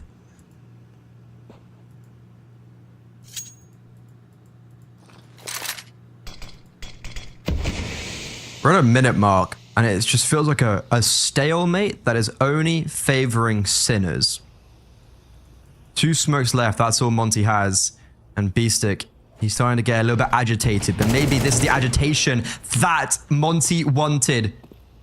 The minds clash in middle, but it's Gizmi to come out on top. Peppo, disorientated. There's players running across his screen, but it's Afro to atomize him. Shock, it's all on his shoulders. Smoke and Palace is fading. Ryu has to pop through, trades out his teammates. Bomb can be picked up and can be planted safely with Monte in the driver's seat, looking to park their car on map point. Yeah, I really like the layers in this round coming through from Monte. With the way that they combine, coming through Connector and the players coming through from Palace as well, crunching in on that A-bomb site. Surely Sinner's going to attempt the retake. Makes no sense not to when you've got the type of money that they have behind them. But nothing on offer. Nothing being found right now. Monte just keeping themselves tucked in. Maximum discipline here in the post plant. Don't want to make any mistakes that could potentially give up the round from here. Kisarek could catch Bemis off guard. No, he's focusing in towards CT. Free frag for the Lithuanian. And it is going to be Monte indeed who get themselves up to 12. It's taken them a lot longer than what they would have liked, but they've finally gotten here. They like to do it the hard way, and it all comes from B-Stick, as I said, getting a little bit agitated, trying to spot out what's going on in the middle, because they hear nothing. They genuinely have no idea what's going on. There's not even like a window smoke up, if I'm not mistaken. And he misses the jump as well. Isn't that so rough that he misses the jump of all things? That's what gets him killed. B-Stick's going to be hitting himself afterwards. And Monte, they slow things down, and they just kind of get the round gifted into their hands. Kisarek chomps on that nade to start off this round, but he sends one straight back onto Gizmi. 60 damage and 54 damage. That's not 54. That's 44, Freddy. That's 44. You know what? I'm such a nice guy that I'm just not even going to say anything about it. Probably for the best. What I will say is the numbers that are super easy to add up are the ones at the top of our screen. And it is that Monte win this round, map over. Sinners win this round, we go into overtime. Oh, yeah. Overtime's calling potentially, because Ryu dies lurking in Palace. That's going to force Monte to go towards B right now, if they like it or not. And Peppo is on the other side. The Executioner with his AWP on short needs to be careful, because he might not expect Afro to be so close behind Gizmi. There's actually a Zulu in jungle? How's he got here? Monte are everywhere, but not together. Afro's walking up short, seeing if he can try join with BMS, and he overlooks B-Stick. Big moment indeed. Azuru jumps into ladder to try and join up with his teammates, and even though the corner doesn't get cleared, even though Afro overlooks, it's still on. Maybe not overtime just yet. Bemis, nice flash. That actually fully blinds Mr. Stresserin in market. And where do Monte go? They've got no safe place, and Bemis is forced to fight. Reveals himself and leaves Azulu left in this 1 versus 2. 2 kills so far in this round. Swings out, but Stresserin puts him down and secures overtime. Oh, that was on a knife's edge at a moment there. It looked like Azuru and Bemis may have found a way to win the round for their team, regardless of how unlikely it had looked in the 4v2. They get a quick couple of kills, but Sinners will hold their nerve and complete the retake. And that means we're going to run it back in overtime. Feels like overtime's actually kind of a deserved result for this game with how closely contested it's been. Like, you know, Sinners, they fought back super hard. If they hadn't even gotten overtime at a minimum, that would have been quite brutal for them. If Monte had gone on to lose the game in regulation 13-11, that would have been super brutal for them as well. So it's like, overtime's a bit of a meet in the middle, you know? Bit of a handshake. Run it back. See what happens. I think Monte, though, really head in hands, to be honest. That they haven't... Yeah, that they haven't closed out this map. And I think overtime in itself is a victory for Sinners, as now they're in overtime. I feel like it's all going to be in their favor. Kisarek does get the opening kill, but very quickly traded. So Monte, they're able to take mid control, and they're all here. There's no lurks anywhere. Normally they've had Ryu at least in Palace, for instance, but this time all 4 players are in middle, so they're just gonna have to brute force their way up wherever they go, deathball style.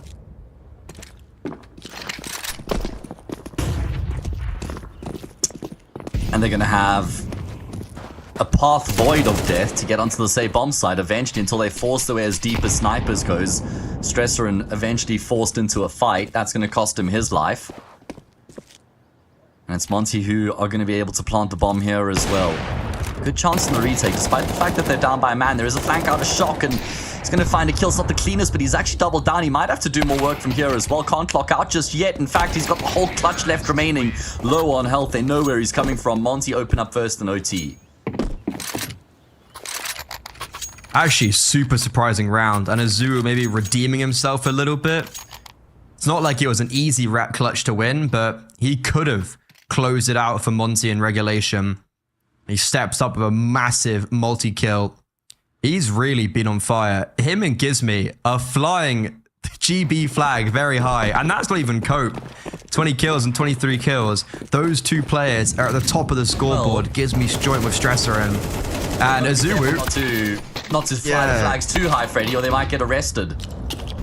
What? That's I don't live there anymore. It doesn't matter. I haven't lived in England for That's a good one. years.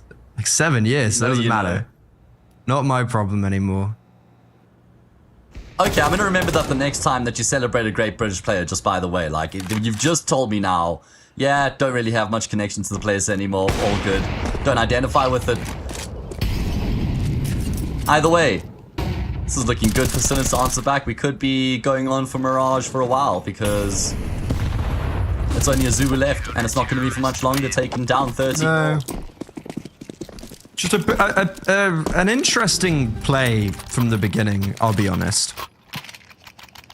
Not exactly sure what the game plan was. Like, Ryu and Gizmi just swing out mid. And then there's also a lurk in apps. Like, there's a lot going on, very Pug-esque style. Monte probably had a read that Sinners were maybe going to be out and exposed. Sinners were also fighting mid head on, but Monte come out worse for wear as there was just, as I said, big absence of util. And back into our final round of overtime in this first half. Monte, they're able to cling on to their lead, or will Sinners be grappling back? The up foot, the front foot in this map for... Have they even had the lead ever in this map? Yeah, they did. They were 5-3 up in the first half, remember? Very early on, though, so quite a return it would be for them. Absolutely. Nice boost up there from Afro. He's going to be able to catch Kisarek off as he tries to go back through Connect. Special going to pick up where his teammate left off, but he suffers the same fate. Big kill out of Azulu. Man advantage now for Monte as a result. Shot going to drop a smoke will give him a safe passage in towards the B bomb site, but that's not where the focus is for Monte right now. It's all to do with Peppo. This all flick doesn't even come near, and Azulu hunts him down. There's blood in the water, and the hound has been let off its leash.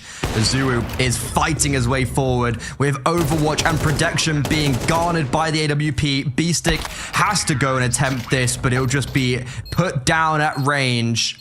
A 14-3 lead. Monte not allowing Sinners to recoup the control like they had in that first half.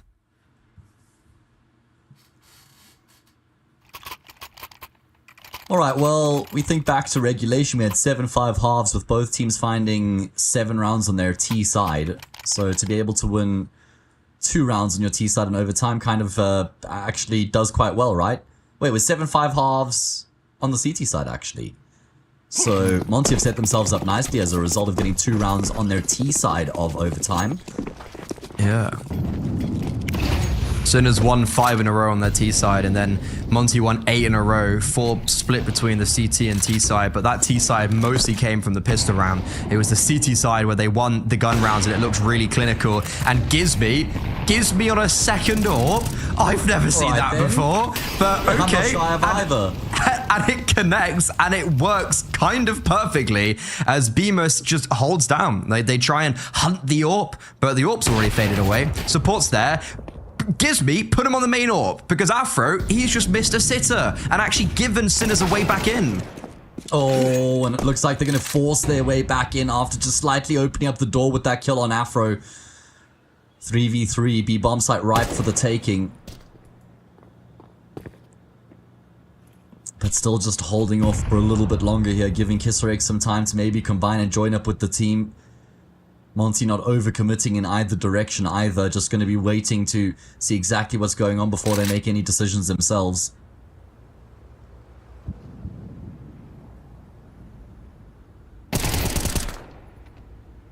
Ryu stabilizing momentarily. Gizmi still on B, and it looks like the bomb's still going to commit there. Stress around might just open, though, a pathway towards the A bomb site as Zulu locks it down. Gizmi maneuvering around. Here's Peppo jumping out, gets around the corner. I don't know if he's been spotted. It looks like Peppo's very aware the AWP could be here, but Azuu has arrived on the scene. 15 seconds gives me... This is a very awkward position to be in, and somehow he's just circumnavigated Peppo to find 2 with the AWP in the round. Well, I couldn't help but think, I bet he wishes he had a rifle right now, but he don't right with the opening kill, and the AWP doesn't actually cost him at the end there either. So just some really smart decision making with how he moves around the bomb site and then ends up tucked into the empty pillar. Finds the opening frag and the closing kill as well, does the captain, affording Monte 2 chances to finish off Mirage.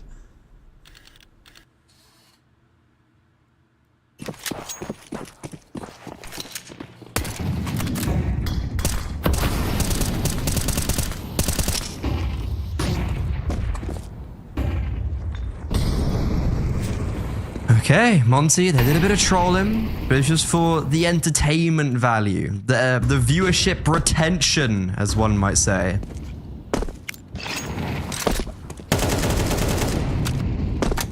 Yeah, when trying to into keep the stream going for a little bit longer, right?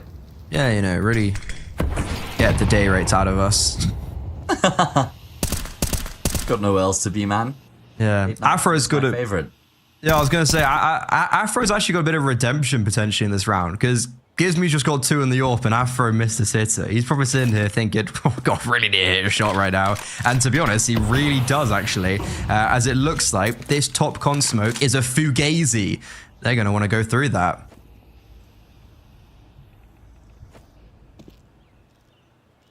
Big moment. Sinners have been able to do quite well to scale forward without actually losing anybody in the process. They're just going to be all over the same bomb site like a rash. Ryu's fully committed. Afro is there in towards CT, but he can get locked out by a smoke grenade. And now moves start to be made, and it's going to be Kisaric who draws first blood. Azuu tries to find one between the fire, doesn't, but Afro, there he is, connecting, Gizmy rotating, AWP, AK, he can do it with whatever, and that kill, it just forces Sinners to sit on this site. They've lost all of their control, they've got nothing. Peppo will be able to fall back in towards ramp, but now he's left by himself with an AWP in his hand. He connects on the first, able to jump around the corner. There's no smoke for the bomb. It's planted for him, but he doesn't know where both these players are. Spots out Gizmy, and it's perfection. Afro just sitting, and patience rewards him as Monte. It ain't easy. They should have closed out in regulation, but they'll just do it in overtime anyways. Well, you mentioned how Afro needed a moment there to show up Gizmy with the AWP and remind him who the boss is in the server. What a moment coming through there from Afro. Even playing in the smoke there as it starts to fade, leaving him exposed, but he knows he's in a super unorthodox position. Catches that first player off guard. Still a good attempt from Sinners in what was a 3v1 post plant, but Afro the one to finish off the job, and Monte get across the line on Mirage. I mean, it was always supposed to be their map, considering they were up 11-5 at one point. Sinners probably feel like once they got into overtime, it should have been theirs from there.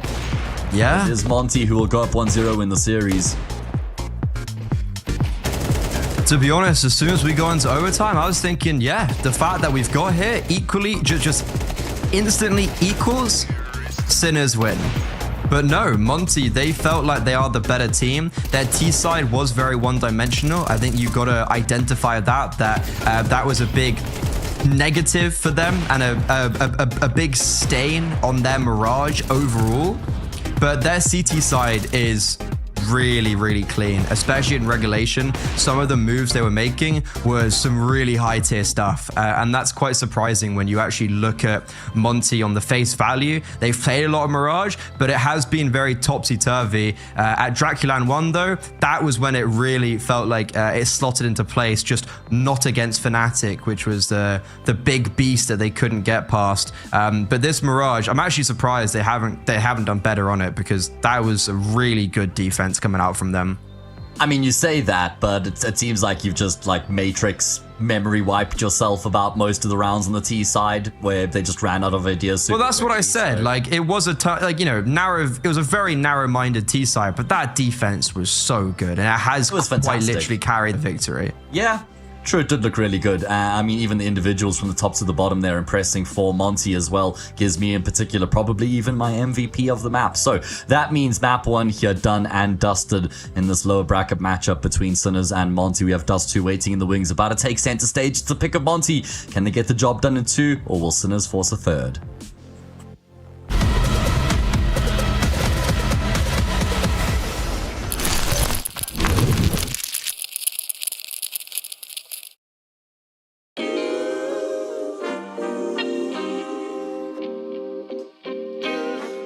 Sometimes you gotta pray for a victory.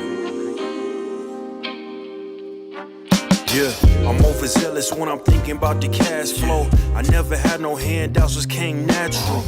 I've been tested so much, all these wrestlers nice. All these different situations that I've been through. I seen pain trying to creep in through the window, but now I'm sliding through the hood in a benzo. You gotta separate yourself just to elevate.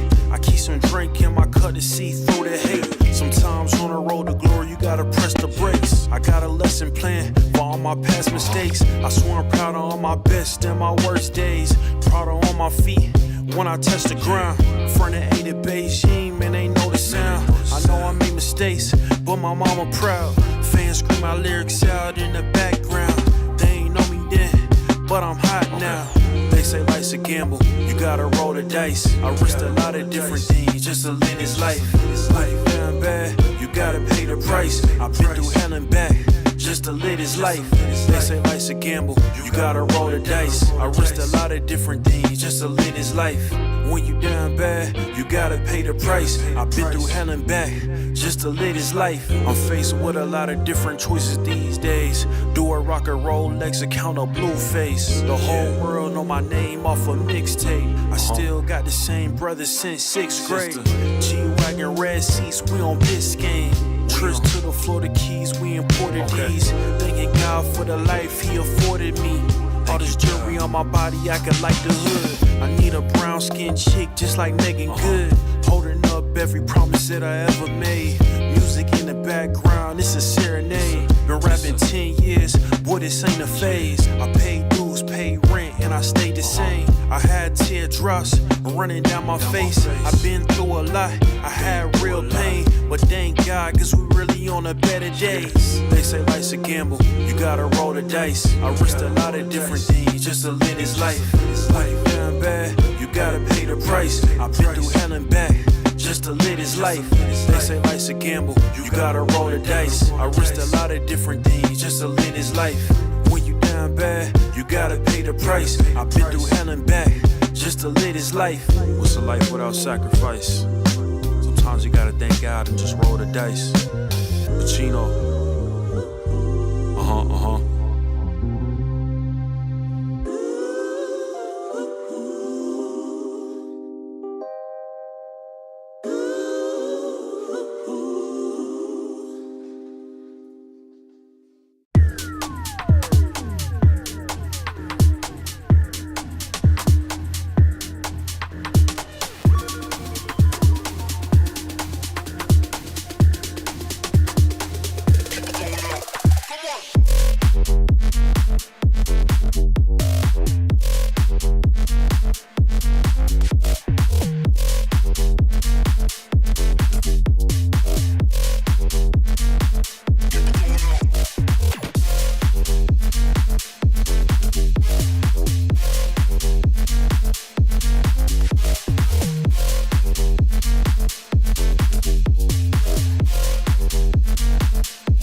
The road to the top is a riddle. What will be my destiny? Money and fame are awaiting, but not enough is raining on me. Maybe I should give it all up. How much more can I take? Out here singing to the heavens. When I gonna get my break? I can run this town. Oh, I can run this town. Oh, I can run this town. Oh, I can run this town. How will I get out of the jungle? Everybody wanna stop me. 10 more steps up the mountain. Now everybody's looking for me. Spend my life in the desert till something changed inside of me. Now I'm flying over oceans. Everybody looking at me. I can run this town. Oh, I can run this town. Oh, I can run this town. Oh, I can run this town.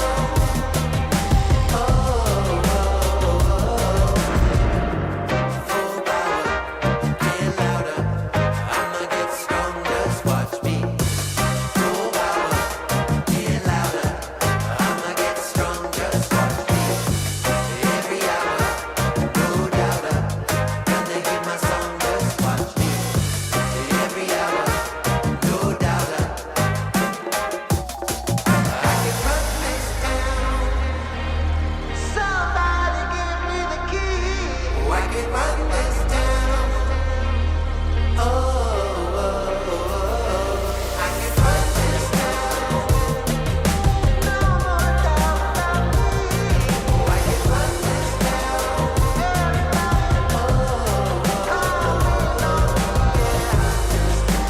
Don't you know I got the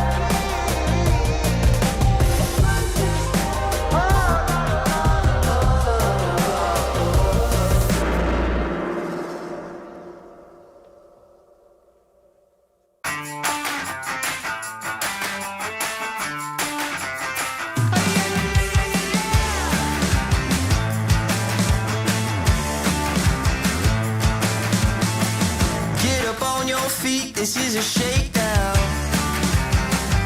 Order up that beat just like it's takeout.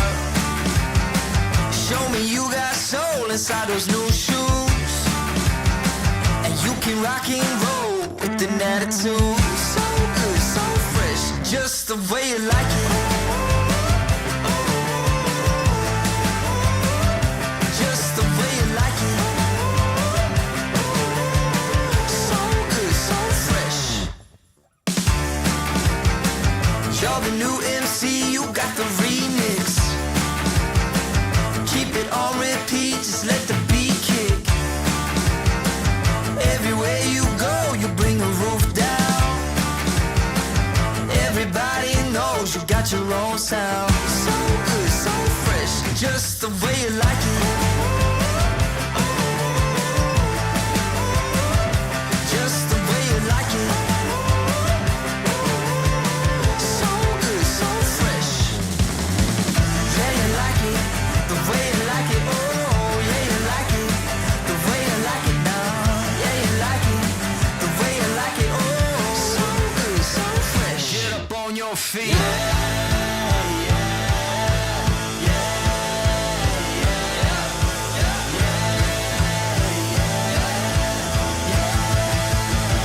Show me you got soul.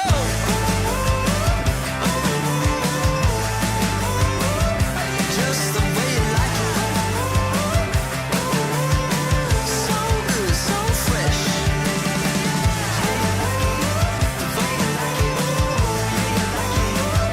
Just the way you like it. The way you like it. So good, so fresh. Get up on your feet, this is a shakedown.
Winning in regulation when you have a crazy lead? Nah, that's boring. Monte, they win it out in overtime. They extend play for a lot longer than they would have liked on Mirage, but they still walk away with a victory. Sinners, they put a lot of effort into that comeback. They go all the way to overtime, but it's all for naught. They lose their map pick, and for Monte, you might be sitting here thinking, terrific. We won our map pick. It's our map pick now. Surely this is a 2-0. But Dust 2, this ain't going to be a walkover for Sinners. They're not going to just walk to the side and allow you to take it. Oh, absolutely not, right? It's a map they've had some very good results on recently. I mean, some one-sided victories over Cybershock, GG How, a decent win over Ecstatic as well. Lost the map 13-6 a few days ago to Zero Tenacity, but really that's, nothing to be too ashamed of. So could be a very good chance we go to a third. I will say, Monte look like they're on the money right now, right? The team that we saw from them across the board on Mirage looked very impressive individuals pitching up, and so Sinners certainly will have their work cut out for them here if they're going to be able to answer back. Like, the one thing that I think I kind of looked at when I was at both of these teams on their Dust 2 as of late, and just in general of a lot of the teams they've played against, Dust 2, a lot of wins aren't against like great teams. Like Sinners just beat Ecstatic, amazing. They beat FlyQuest. It was a very long game, and FlyQuest have had their struggles. But outside of that, like you said, GG How, I don't hold them in like too great of a regard. And for me, like even though Sinners have got some really good wins and they're very consistent against like a decent tier 2 level, it doesn't feel like they've punched upwards massively outside of quite literally that win against Ecstatic and then FlyQuest on LAN. Yeah, I mean, I'm having a look at the results here for Monte on Dust 2 as well. I mean, it's the same, isn't it? Bet twice. It's not like they've got any crazy scalps on the map either. Venom, really? That's it? Yeah, that was on LAN as well. Decent and a pretty impressive win from them. Partisan, always difficult to go up against on a map like Dust 2 as well, so losing there is understandable. I just think it's like, I'd say it's like 50-50. I don't really lean in either direction coming into Dust 2. Maybe slightly Monte, not just because it's their map pick, but also based on what we saw in the previous map. Yeah. They struggled on their T side, so there is certainly a wonder of, I would assume they start on their T side now. Sinners probably start defense. There is certainly maybe like a question mark of, is that going to be a systemic issue that's actually across all the maps, or is it just Mirage specific that they struggle on the attack? But Monte, when they were on that defense, like the AWP was hitting, the Riflers were singing a pretty nice tune. And for Sinners, they've played a lot of Counter-Strike recently. Both teams obviously have. Everyone is grinding their way. But for Sinners, it's been LANs, it's been traveling. And it has rewarded them with 30 spots in the VRS ranking. But, they're playing multiple best of threes over these last couple days across multiple tournaments and LANs as well. They're probably a bit tired, I'll be honest. And this is, I think, a really good opportunity for Monte to strike. All right, well, let's see if they'll be able to. As you speculated, it's going to be Sinners who start off on the CT side. Pepper baited in perfectly. My goodness, way to take advantage of the fact that Stresserin takes the contact initially. Pepper just rattles off a couple of shots. He finds 2 kills in the process, and that should just be immediately pistol round over. Shouldn't be any conceivable world in which Monte can recover the 3v5. I was going to say, you don't want to jinx it, but Kisarek just nails 2. Gizmy will get a wallbang, so we'll find a second kill for Monte. He probably could actually try and contend towards B as all 3 players were huddled up there together on A. I don't think this round is ever winnable. This would be a mental 1v4. I don't know, maybe a bomb down. That, even then, is asking quite a lot. And yeah, look, Stresseran is there with shot if needed, but he's not even needed. HLTV rating is kind of crazy at the moment, the 3.0. You have a look at the scoreboard, Freddy. Just pull it up quickly. Let me see. From the previous map, Peppo went 20 for 17, so he's the second highest fragger for Sinners. Oh my god. 0.84 rating with a 20 Holy for 17. That's one of the more egregious ones I've seen from 3.0 so far, I must say. Did he just not do anything? so weird, right? Like, I'd have to go back and watch the demo and actually focus on Peppo to see how he's getting his kills and how little they actually went on to contribute. I mean, okay, so he got an opening kill once on Ryu, died twice to a Zulu. He got 5... He got actually a lot of AWP kills. Surprising, like, honestly, loads. 2, 9... Must have all been in losing rounds, though. I guess that's probably the main reason why his rating is as low as it is. 14. He got 14 of his 20 kills of AWP kills. Okay, but how many of those kills came in winning rounds? I know I'm asking you a lot. Actually, I don't expect you to get it for me. Can you actually find that on HLTV? You just have to go back and manually check it out and see which the rounds they were. Well, I mean, You don't have to. I'm not. I can tell you probably not any of them, seeing how... That's the thing, right? That's what I'm speculating with his rating being what it is. Yeah, because swing is basically what RWS used to be, which is round win share.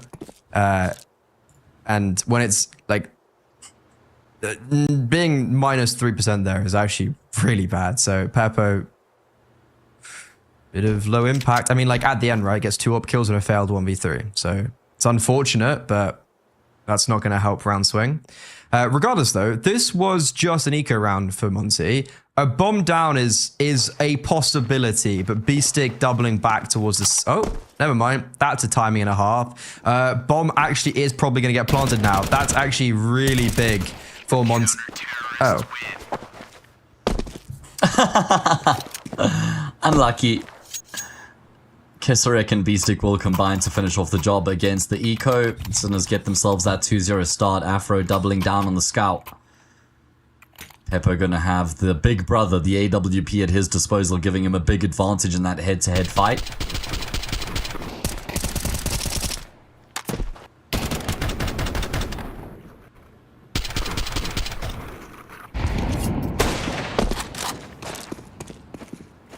That's a tag.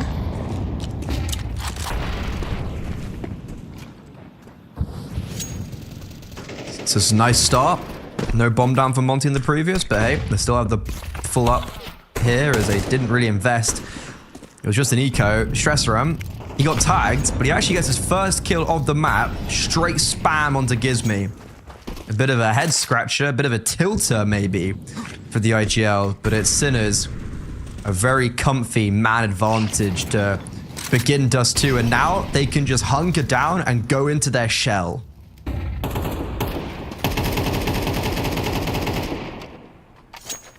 Yeah, they don't have to make any more moves in the round, as you kind of suggest. They've already done their job in terms of finding an opening kill, getting themselves an advantage, and now prioritizing the bomb sites themselves. As for Monte, look, he's just group up in middle, smoke CT, and then just try and crunch in on the speed bomb site. And they're able to isolate what would be a 4v2, but Peppo able to catch a Zulu at the top of the CT smoke. That evidently not thrown correctly. He shouldn't be able to do that. B-Stick, oh, that's a little bit over-aggressive. And because of his over-eagerness to try and help his teammates, he falls the wayside. Bemis and Ryu now into a 2 versus 4. Monte always on the back foot in this round. They've got an opportunity to thrive. This is a huge altercation, and Kisrek comes out on top, but Bemis, he's making a proactive move through the doors. Will Peppo ever imagine him to be out through window? Bemis starting to get agitated. Peppo just swings into his crosshairs. Smoke on the bomb. No kit for Kisrek. He's going to try and jump on it. Bemis, the knife's out. Time's ticking down. Kisrek's just not even going to try and defuse. Okay, I mean, it's a lovely 1v2 for Bemis, but he kind of gets handed that 1v1. I don't think there was any way Kisrek could have won that. He probably had to just go for the gamble spam through the smoke there and hope that he could have gotten the kill because he wouldn't have been able to stick the defuse. Bemis had already smartly just dropped down into the bomb site with his knife out. He was ready to just swipe the smoke should he hear the defuse being tapped. Very well played there. I mean, both Bemis and Ryu just kind of trying to make moves of their own. Just completely different wavelengths, evidently, but it still works out in the end. Look at what this buy looks like for both teams. Freddy, this is like a forced buy on both sides of the server. I don't see this all that often.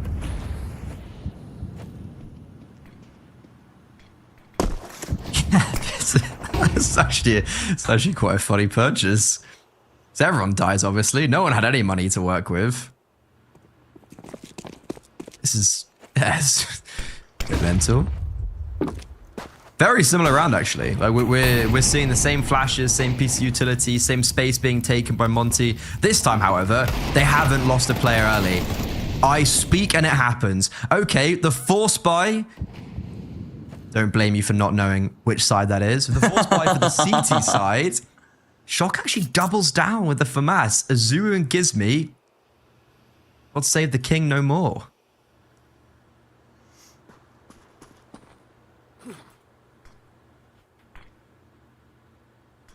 Yeah, how did they recover this round? It was a 3v4 in the previous as well, or 4v5, I guess. Still just down by a man. They were able to make that one work.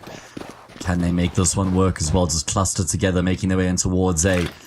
There's a player in on Goose right now. That's Shock there without any utility. There's a player who's trying to watch the cross, but it's not an AWP, so it's a lot easier for Bemas to skirt on by. He loses that duel with Shock, and there's no immediate trade either. I mean, there's not even like an attempt of a trade. Ryu's still back shore. Afro's on Gandalf. All 4 players now here for the party, for the Sinner side. Stresserum waiting to strike. This is a difficult position where Ryu just going to clear him. Yeah, not a fan of that. They know Shock's here. They know Beastick's on the ramp, but Beastick will find the head. It's all down to now Afro, but Shock finds his 4th kill of the round. He activates the aggression at the beginning and then just shuts down that whole execute. Yeah, very well done there, just in terms of how they go about their business. I mean, they really let Monte come to them, but at the last moment, that's where Shock does decide to take the initiative and works out as he's able to get the kill and then buy time for the rotations to come through from his teammates as well. Sinners immediately back to winning ways after losing their first round. How many rounds does Afro to scout in? Mate, can you just not buy a scout in one of these rounds? Is he allergic to not having a scout every single round right now? This is the round that you full save, so that he's gonna buy a scout next round, you know. I know, but that's why I'm saying, like, I get it initially, but he could have gotten the AWP in the next round, at least a glass cannon, no? Wouldn't that have been more worth it? Just otherwise, it could be ages before he even gets an AWP in this half.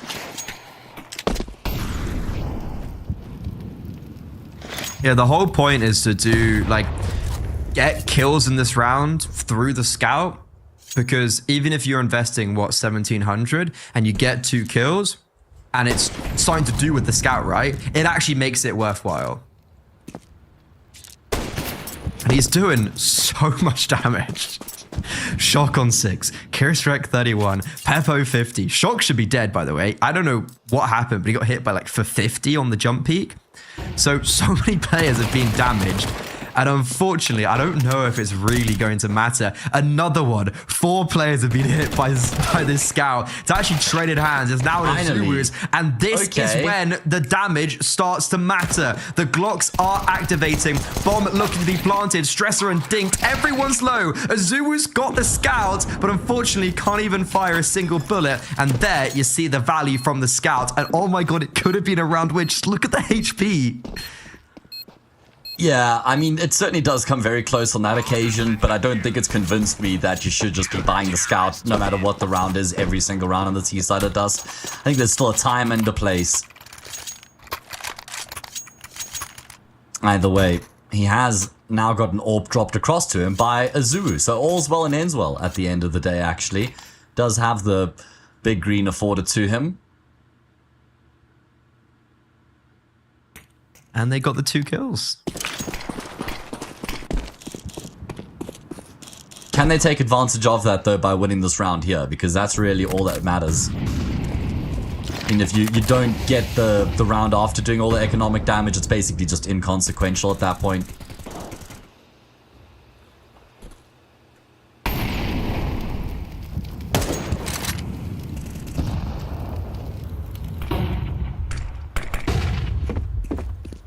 We've seen this before for Monte. Get in mid control and short. Every time they've been in this position, they've been disrupted, by the way. We've never actually seen like a default for Monte. It's either Gizmi being spammed through the smoke, Shot getting aggressive with the FAMAS. This is the first time that we've seen Monte have this default. They've done it 3 times in 3 gun rounds. And they finally have kind of like the space that they wanted. So what are they going to do with that? And it looks like they're doubling back and going to be taking... Oh, they're not going long. But in the meantime, B-Stick has flashed in towards short. Shock, however... Previously, the aggression worked out. This time, he just falls for free. And now, the acceleration towards B occurs. Yeah, a bit more space and respect being given up here by the CT side. Pepper will get a kill and then round the corner. Azuru, surprisingly, doesn't actually pursue the trade there. I think he could have gotten it had he just rounded the corner and committed. He will still find the frag eventually anyway, and that's going to allow for the bomb to path its way through. B-Stick, though, through the smoke. Finds an unlikely kill on Beamers. That's a man advantage to the two remaining players here for the T-side. Both have Vorbs. This could be really tricky for them. Afra connects on the first as they round the corner, overwhelm him. B-Stick with the massive contribution as Sinners go up 5-1. What's Azuru doing? No so idea. just again, so on your point, like if he was able to trade out Pepu, I would assume that the players in mid would have a much quicker passageway, and actually there probably would have been a 3 versus 3 instead, right? And then also, like, what's he doing picking up the AWP? You're playing close quarter Counter-Strike. He tries to get an opening kill and tries to put it down to 2 versus 2, sure. But then if he had a rifle there, I'd say that round has a, I don't want to say it's winnable, right? But the likelihood of that 2 versus 3 being won if he had a rifle is so much higher. He overcooks that round, and Monte, I actually don't know how they lose that after Shock just gives up his life for free in mid, and there's only one player on the B-bomb side. Peppo, he was the reason why. And now, again, he doubles down in round 7 with the orb. That's the round swing you want to be talking about. Yeah, that's a great contribution from him. Opening frag found, and then even a little double dip from him as he re-peeks back around the corner to find another kill. This half now disintegrating for Monte on their map pick as Sinners are looking to race to a third map. Early days yet, but the CT side looking super polished at the moment. Great read from them. B-Stick looked a little bit slow. Yeah, go for it. I'm going to hit you with counter pick. I am saying polished CT side. Like, it is good, don't get me wrong, but it's the T side of Monte. I said, will it be a systemic issue? Honestly, I think so. Like, sure, this is great from Peppo. You know, super dynamic with the AWP. They have just peeked into his crosshair for 3 kills in a row. Yeah, I mean, that is true. But well, I guess more what I refer to is like that there's been a nice balance between plays being made here from Sinners, but then not overextending them in some situations as well. Counter-terrorists win. Like Sinners have been disrupting Monte, but they haven't been over-committing in these rounds as well. They've seemed to have a pretty good respect for the line so far on the CT side, making life difficult for Monte, but not playing overly aggressively either. Monte trying a variation as they try and get out towards long early on doesn't bode well for them.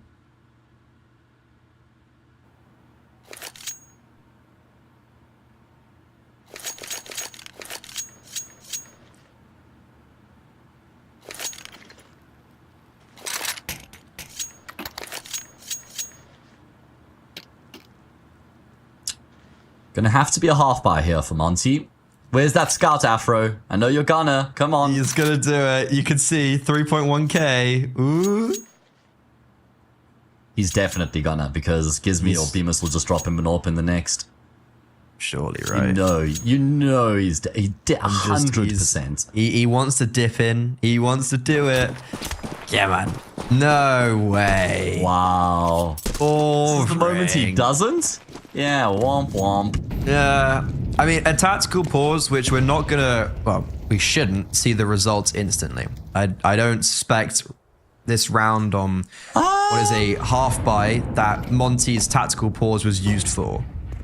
Oh yeah, I mean, probably wasn't what the main discussion was about, but sometimes you do have some strats that you want to bring to the table in these sorts of rounds where you have a bit more to work with, like a bit of a pocket rocket type of strat.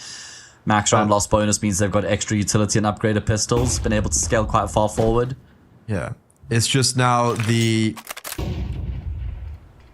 big emphasis on the next gun round. I mean, this would be a nice round to win for Monte, as they are coming up short, but Kisserex already dispatched with 1, and he's just going to cycle those grenades in CT spawn. He's going to be dumping them. Bomb will go down. That's going to help them. This retake, well, not even going to be needed, because that bomb does not go down. Not yet, at least. Some extra money would be nice here for Monte, and it's not going to happen. B must What reason does he have to not actually commit to the bomb plant while he's in the smoke there? It's not like he's ever going to be able to fake the plant, get a kill, get a gun, fake the plant again, get to... Oh my god, Beamer's going to want... No, bro. No. You were never going to 1v5 there. Should have just committed to the bomb plant. No idea why he didn't.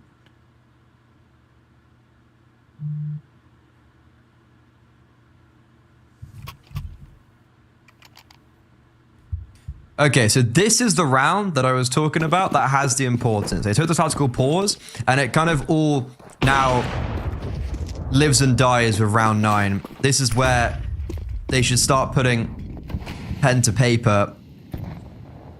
They will also get a tag through the mid doors early on. Shock down to 20 HP as Sinners have orchestrated themselves in a 3-man B defense early on, already leading to that part of the map.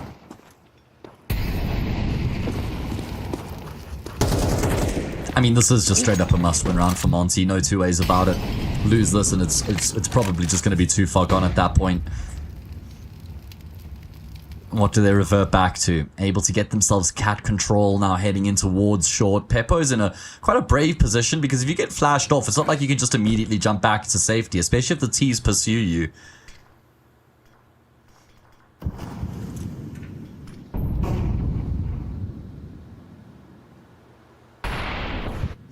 And it does look like they're going to head in his direction in a couple moments' time. There are flashes in play here for the T side as well, so you imagine Peppo's going to get blinded before they look to try and take the fight.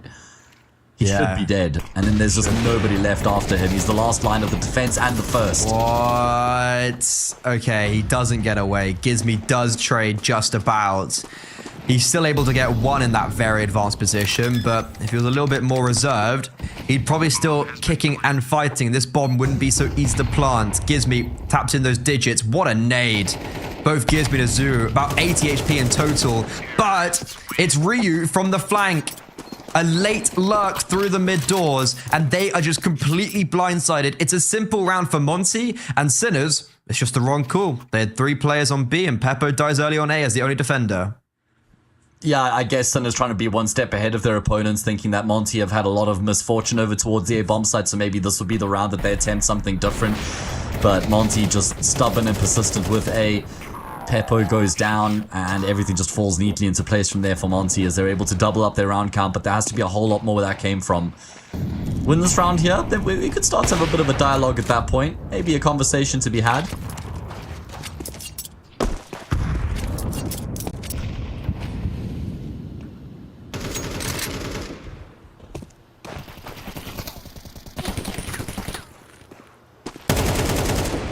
Ooh, that would have been a great opening kill for Gizmy. Peppo's been tormenting them on this CT side. He's been so dynamic around this A bomb site, and he's still kicking. He's also going to be supporting his IGL with utility. This flash, though, it might not blind Afro. As B-Stick close, just gets a freebie. Flash in, everyone is blind. Oh my god, it's marvelous. B-Stick and Peppo support each other for 2 kills, and Monte, these defaults have all just been the same, and they just get torn apart before they can even really get going. Yeah, that's because Sinners have been looking to be active. I mean, the one round we didn't see that from them. They gave up all the space and respect to Monte, and look at what happened in that previous round. It worked out perfectly for the T side. This time they go back to getting in the faces of their opponents. It's B-Stick again. And now, should be a pretty simple defense setup over on the safe bomb side. Peppo lucky to be alive. B-Stick not as fortunate, but it's all good. Kisarek arrives on the scene. Afro gets stinked. He's probably just going to look to try and save his gun at this point. And Sinners again, just immediately back to winning ways after losing a round. Business as usual. And also just like super... I mean, from Sinners there, B-Stick and Peppo, like it's lovely gameplay, right? They boost up and then they fall back instantly into a setup. They know their role and they know exactly what to do. But it's so... It just feels too easy. B-Stick gets 2 kills and backs away like nothing happened. And that's been the real theme of Monte, is it's stressed from getting a kill through the smoke, but it's actually because there's a gap on top and Gizmy just walked into it. Shock just kind of walking in short and getting 2 kills. Beast doing the exact same. This T side from Monte, it's just given me, I'm sitting here just flashbacks to Mirage T side. I think it's a bigger issue than just the map. It seems that their attack is struggling. Yeah, I mean, it's something I've noticed in the past with Monte before as well. I notice you don't lay the blame anywhere. Generally, when teams are having problems with the strats, people look at the IGL, Freddy. Yeah, your boy. Good old Gizmy. And what was it, Kafafu? Was that what we went with there earlier? Akafu. I can't remember. Which straight up means poo in German. Okay, remind everybody in case they missed that in the previous map. What the hell, Gizmy? How have you not gotten that kill? How have you not been able to catch Stresser and you knew he was coming? Stresser and adjusts, he gets the kill. Stick also going to go through the smoke and make plays. It's a sunken cost fallacy at this point. They're like, well, we're already behind in the round. We might as well try and make another play, lose that play. Okay, well, we're even further behind. Let's try gamble again. Doesn't work out either. We're going to lose anyways, right? I mean, when you are in an offset like that, you do have to do something maybe a little bit more radical to eradicate it. But unfortunately, in rounds like this, it just really hasn't worked. Shock over on B. They are maybe coming towards him, but Ryu will just really cleanly decapitate him. And even though Gizmy does die early in top mid, Monte, they find their third. And a fourth, look, like a fourth here, plus pissed around second half. We know they're better on the CT sides. It's a legit argument that they could be let back into this map.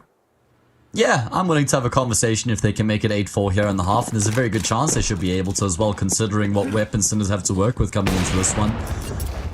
Sinners basically had a chance to put this game away in the first half. They seemingly haven't been able to. And also, Afro is online. I mean, he's been hitting a lot of shots with the sniper rifles. I mean, we saw how many tags he's got with the scout.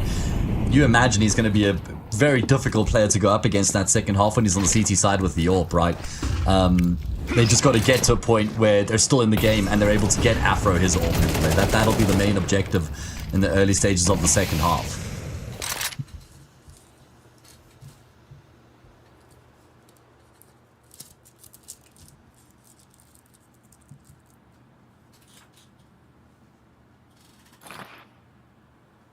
Full B execute.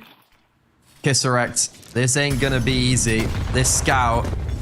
Okie dokie. So Afro, that's how you use a scout apparently. Unfortunately, even though that is a really nice shot, I don't think it really matters. As Monte, they're keeping their head above the water. It's been a troublesome T side. But it looks like it should all come to an end here. B-Stick, he's aware of Gizmy. I don't think Gizmy's aware of him just because of how late he is, but a 1 versus 3, it doesn't look very likely. He's making a pretty good case for himself. That is actually a really nice shot onto Beamers, but Afro will lay him to rest. Sinners, they still have the lead. They're still probably got the momentum on their side, but Monte, 3 rounds won out of the last 4. They're making a case to try and end off this series 2-0 and eliminate Sinners in the lower bracket of the ECL Season 50 European Cup Series 3.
Monte have kept the door slightly ajar coming into the second half by winning the tail end a couple of rounds in the first half as they make it 8-4, but it does feel like they require the pistol round to keep the fight back going here to start off their CT side.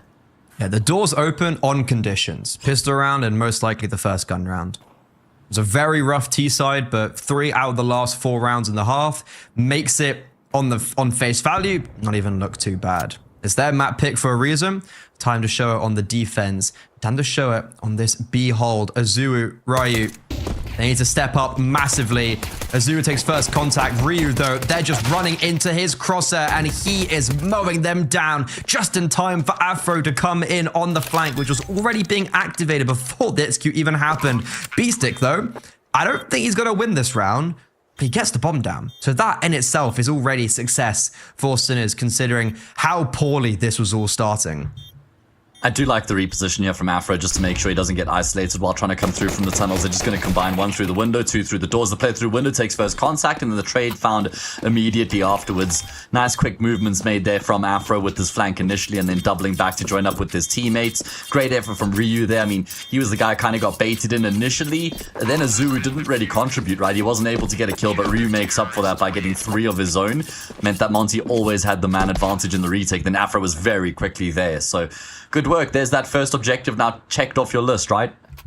And also super clean. But the issue with the bomb going down is it makes the pathway just that little bit harder, as Sinners, they're going to be buying quite aggressively into this next round. 2 kills as well means maybe an extra primary rifle out that wouldn't be there ordinarily. 2 AKs, a scout, 2 deagles, but Afro's got the AWP and he just shuts Peppo down. So a lot of danger already just eradicated. I was talking about how important the AWP is going to be for Monte coming into their CT side, and I spoke about how they've got to get that AWP in play as quickly as possible. I wasn't expecting it as early as the second round.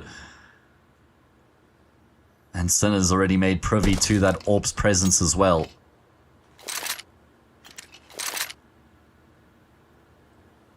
It's going to be very difficult. Gizmi is very isolated in the middle, though. I'm not a fan of how he's just out there by himself when they're in this 5 vs 4, knowingly up against a 4 spy. And Azuu also called off Beestick. Where has he just pulled that one out from? Sinners, they didn't want to go towards B, but Beestick, in his path of desolation, has just opened up safe passageway, and everyone around him just goes, cheers, mate, thanks. And Monte, well, they won the pistol round, and then straight back down to square one.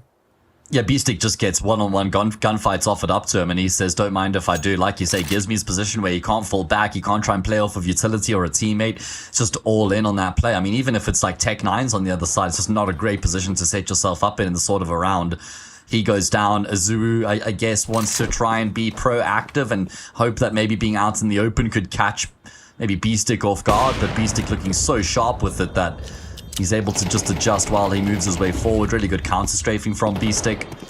Sinner's got to be careful that they don't overcommit you. They really want to try and remove the Sorpa from the round. Afro, is he going to be found? Do they respect the line? It looks like they will. Gives Monte a bit of hope going into this next round.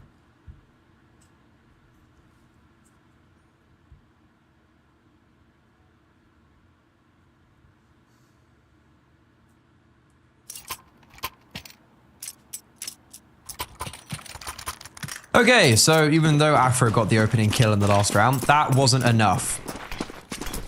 He's going to have to do something even crazier. It might come in the way of aggression in underpass. But he seemingly has called off that line and instantly now pivots over towards short. Bemis, he's got the hero rifle that he saved over, and that's over towards long. So basically all the eggs are put into this A bomb site basket, and Gizmi, well, he died there last round. He dies there this round. Ryu, he's just all by himself. I mean, he gets 1 kill. Nice, but there was no way he was going to get anything more than that. And that's a problem. And if it wasn't before, it certainly is made one now. Azoo's tough times continue. 4 for 13 on the map. Gizmi not much better with 5 kills, and Beestick is hunting Bemus is going to be the one. Never mind. I was going to say to pay the price for this life to get the info on B-Stick's position. He's at least able to hold his ground. Again, Afro and Bemus, all they can try and do is save their weapons. And it's just going to be a bit of a struggle for them.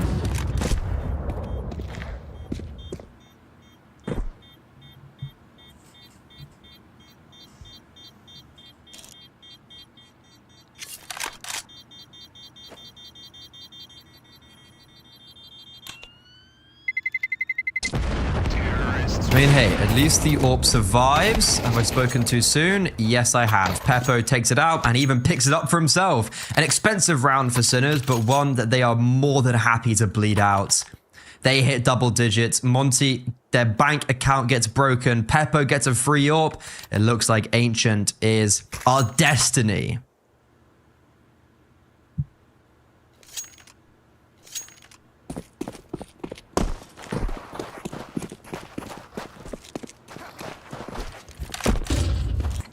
Yeah, it does seem like we're heading that direction. That's almost a certainty at this point. We spoke about how the pistol round was one of the necessary objectives on the list, but that there were a few more objectives that had to be checked off for Monte if they were going to be able to fight their way back here on Dust, and they came up empty-handed in those instances.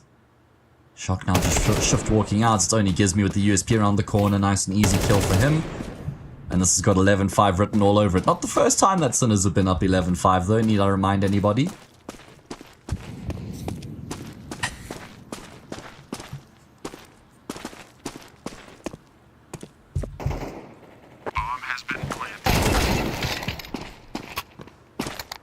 I mean, okay, 11-5 could be a bit of a curse.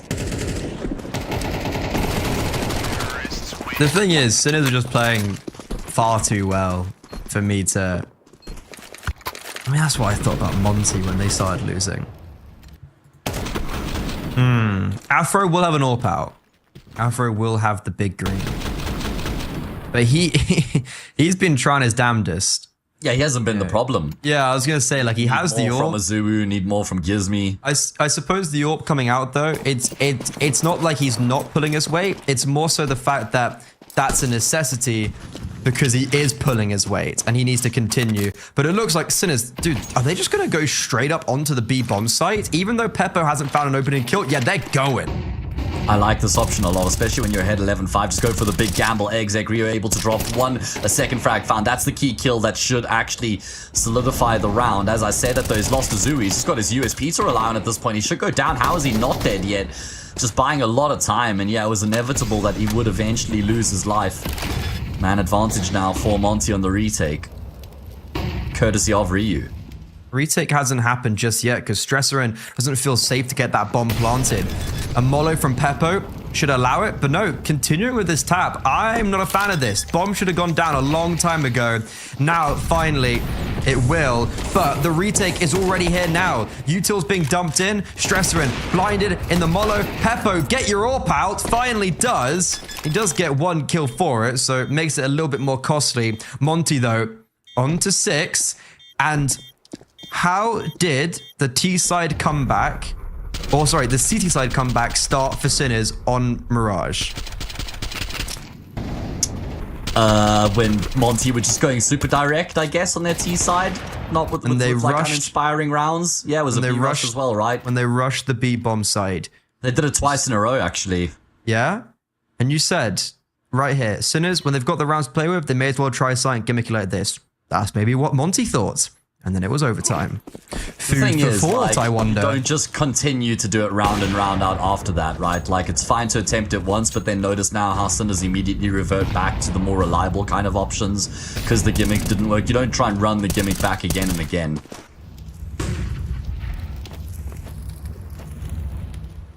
Let's see, though. Will we draw any further parallels between how Mirage fell apart and what might happen here in Dust? I mean, if Sinners do get the win here on Dust, they might be kicking themselves a little bit that they didn't finish Mirage off, right? That could have been the job done in 2. Who knows what Ancient has in store, but Sinners are going to have to find out. I mean, entirely, right?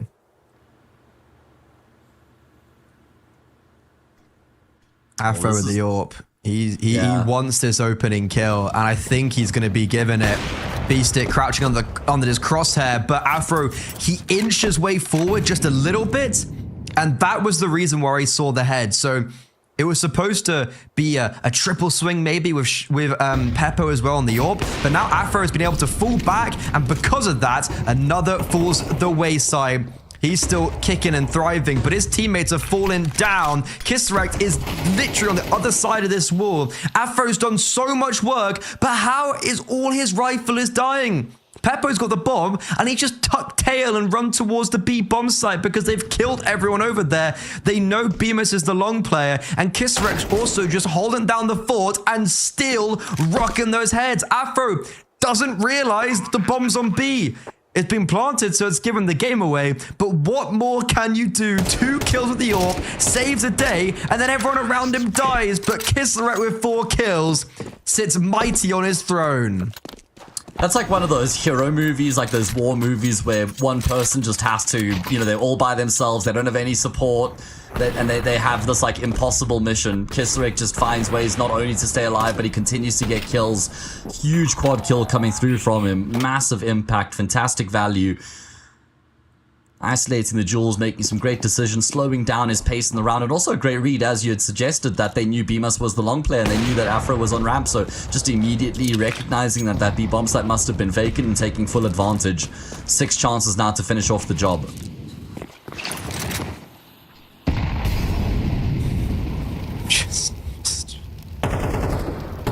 How?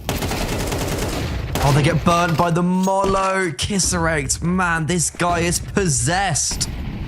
6 kills in potentially the final 2 rounds of play here in Dust 2. And I think it is going to be that final round. B-Stick eliminates Gizmy. They knew he was here as he got the kill on Kisserect. And also the third A defender. So it's completely wide and open for the taking. Ryu's still on the B bomb site. Afra's going long, but it's all in vain. And it looks like we're being sent to a third map. And I agree with you. You said it a few moments ago. Sinners probably kicking themselves. They haven't closed out this 2-0. Yeah, they just got to rather focus on the fact that they've kept themselves alive and they've been able to force a third map in very impressive fashion. They looked really good for the most part on Mirage, just not when it mattered the most, and they've looked fantastic from start to finish here on Dust. So they'll take a lot of inspiration and motivation going into that third and final map. It's a couple moments time away. Ryu just patting the oh man, this makes me you're sick. kidding This me. honestly makes me sick that he's looking to try and protect his rating. He doesn't even get into CT spawn. You lost a fan in me today, Ryu. At least for the rest of this game. I mean, I won't hold it to you forever, but that's not great to see. What is great to see is that performance there from Sinners, though, man. What a dominant display on Dust 2, right? A little part of me is thinking, yeah, great for Sinners. Why did Monte pick into this? Like, Would you prefer to see them go for a nuke instead? I mean, yeah, probably, to be honest, but yeah, actually. I mean, at least play to your strengths. I think try and 4D chest the veto unnecessarily. Yeah, it's what they try to do. They were absolutely expecting Nuke to be the decider, knowing that it's a good map and a reliable map for Sinners as well. Sinners kind of threw the crowbar in the mix there by banning Nuke out, and that means we get Ancient. Yeah, Sinners, they felt very, very prepared coming into this map, and also you see a big drop off for Monte, right? Azuu, not that 26 to 20 scoreboard that we saw in Mirage.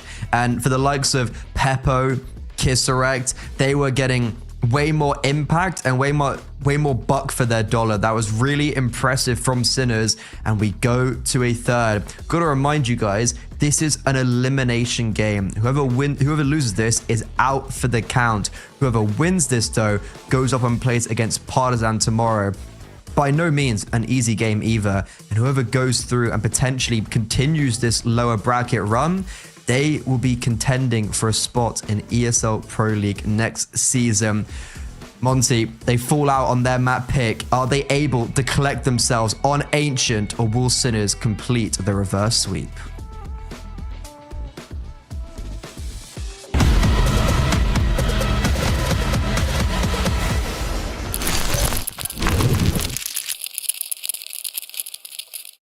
I'll keep going till my feet become blown. I'll keep going till my feet become blown.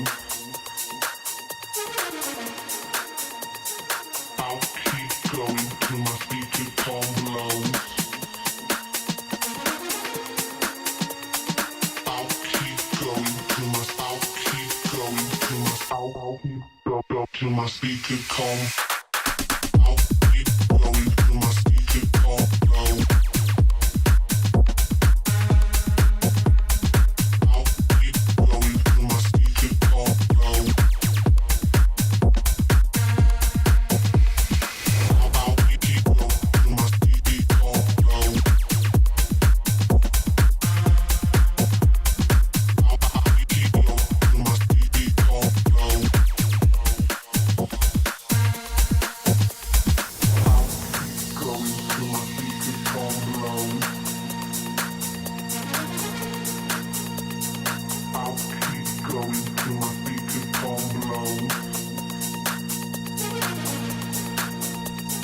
I'll keep going till my speaker come low.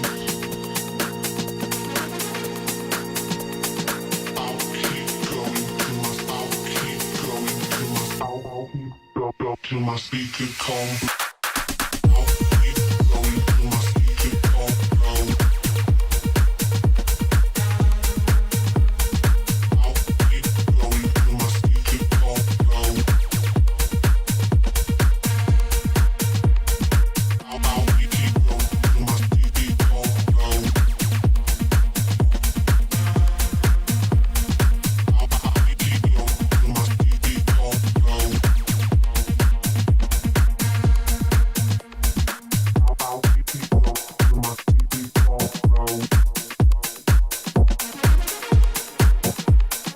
I'll keep going till my speaker come low. I'll keep going till my speaker come low.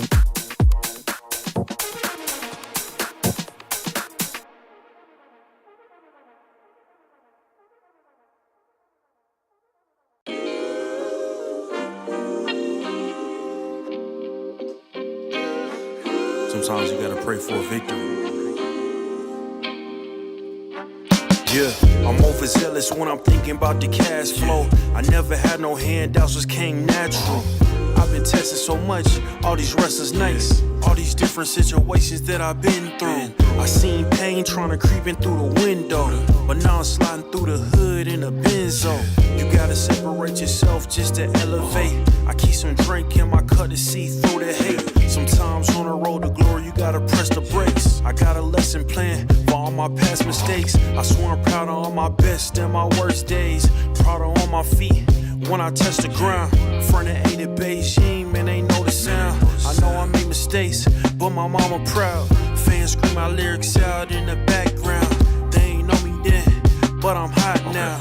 They say life's a gamble, you gotta roll the dice. I risked a lot of different things just to live this life. Life down bad, you gotta pay the price. I've been through hell and back just to live this life. They say life's a gamble, you gotta roll the dice. I risked a lot of different things just to live this life.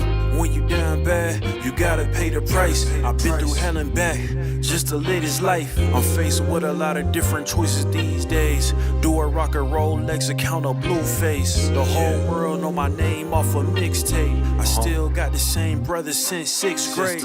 G-Wagon red seats, we on Biscayne. Trips to the Florida Keys, we imported these. Thanking God for the life he afforded me.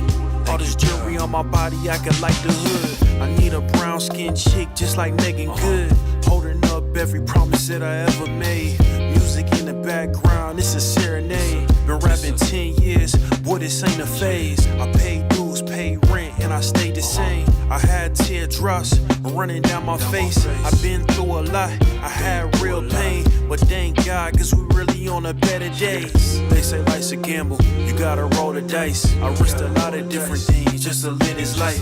Life down bad, you gotta pay the price. I've been through hell and back just to live this life. They say life's a gamble, you gotta roll the dice. I risked a lot of different things just to live this life. When you down bad, you gotta pay the price. I've been through hell and back just to live this life. What's a life without sacrifice? Sometimes you gotta thank God and just roll the dice. Pacino.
The road to the top is a riddle.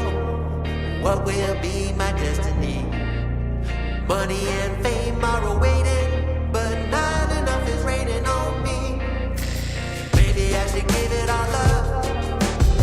How much more can I take? Out here singing to the heavens. When I gonna get my break? I can run this town. Oh, I can run this town. Oh, I can run this town. Oh, I can run this town. How will I get out of the jungle? Everybody wanna stop me. 10 more steps up the mountain. Now everybody's looking for me. Spend my life in the desert till something changed inside of me.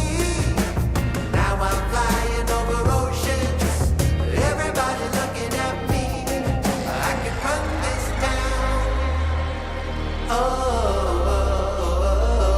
I can run this town. Oh,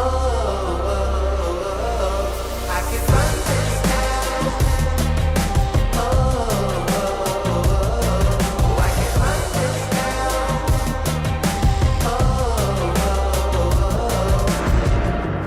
Full power, get louder. I'ma get strong, just watch me. Full power, get louder. I'ma get strong, just watch me. Every hour, no doubter. When they hear my song, just watch me. Every hour, no doubter. I can run this town. Somebody give me the key. Oh, I can run this town. Oh, I can run this town. No more doubt about me. Oh, I can run this town.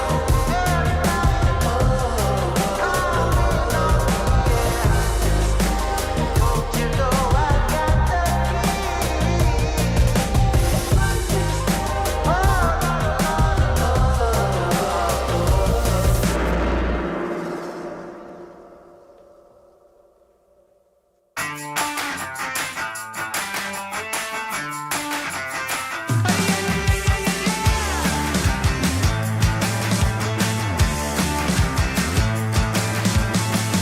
Get up on your feet, this is a shakedown. Order up that beat just like it's takeout. Show me you got soul inside those new shoes. And you can rock and roll with an attitude. So good, so fresh, just the way you like it. Just the way you like it. So good, so fresh. You're the new MC, you got the remix. Keep it on repeat, just let the beat kick. Everywhere you go, you bring the roof down. Everybody knows you got your own sound. So good, so fresh, just the way you like it. Just the way you like it. So good, so fresh. Yeah, you like it, the way you like it. Oh, yeah, you like it, the way you like it now. Yeah, you like it, the way you like it. Oh, so good, so fresh. Get up on your feet.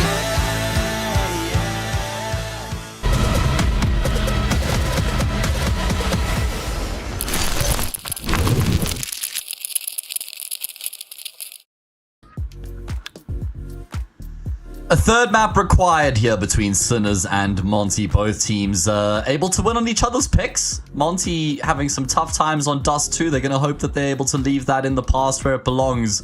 New day, new dawn on Ancient. Winner of this map progresses through to the next stage of the lower bracket. Freddy, loser, is eliminated.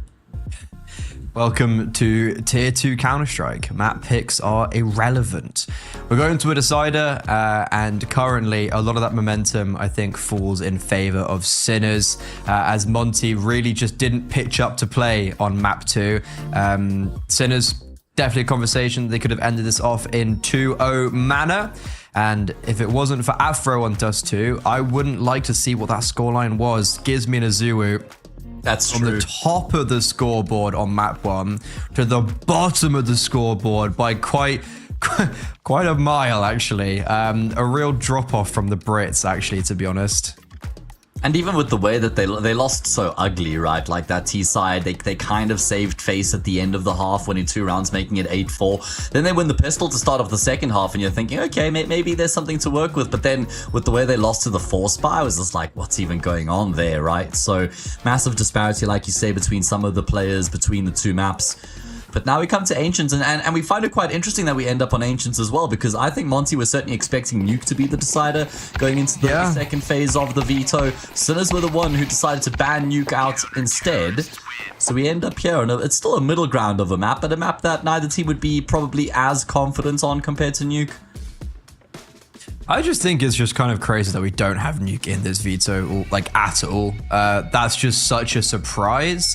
And I think the map, unfortunately, I don't know if it makes much of a difference, because for Monte, it's just those pesky T sides. Like, they've been so poor this series all in total, and we just don't want that to rear its head if you're a Monte fan. But for both teams, yeah, it's a weird middle ground.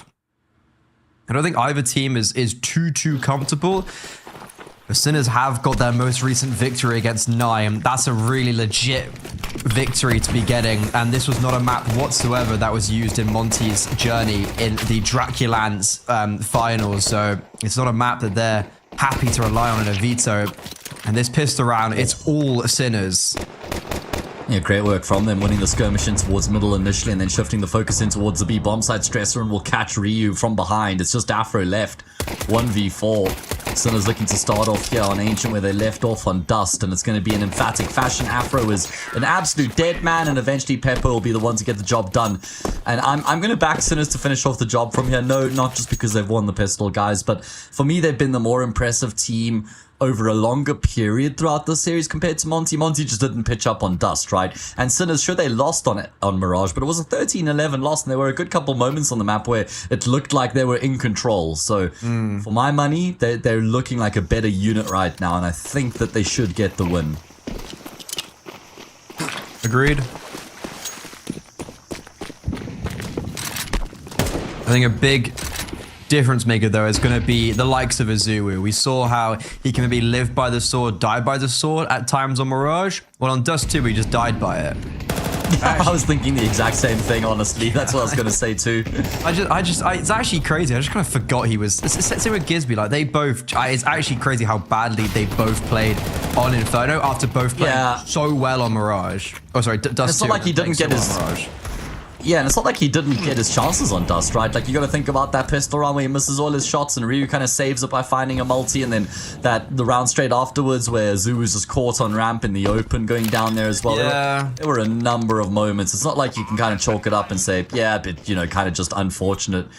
He had his chances, couldn't take advantage of them. Some chances here for Monte. I mean, a chance for damage and guns being saved as well. Not a bad return, considering that they did just full save.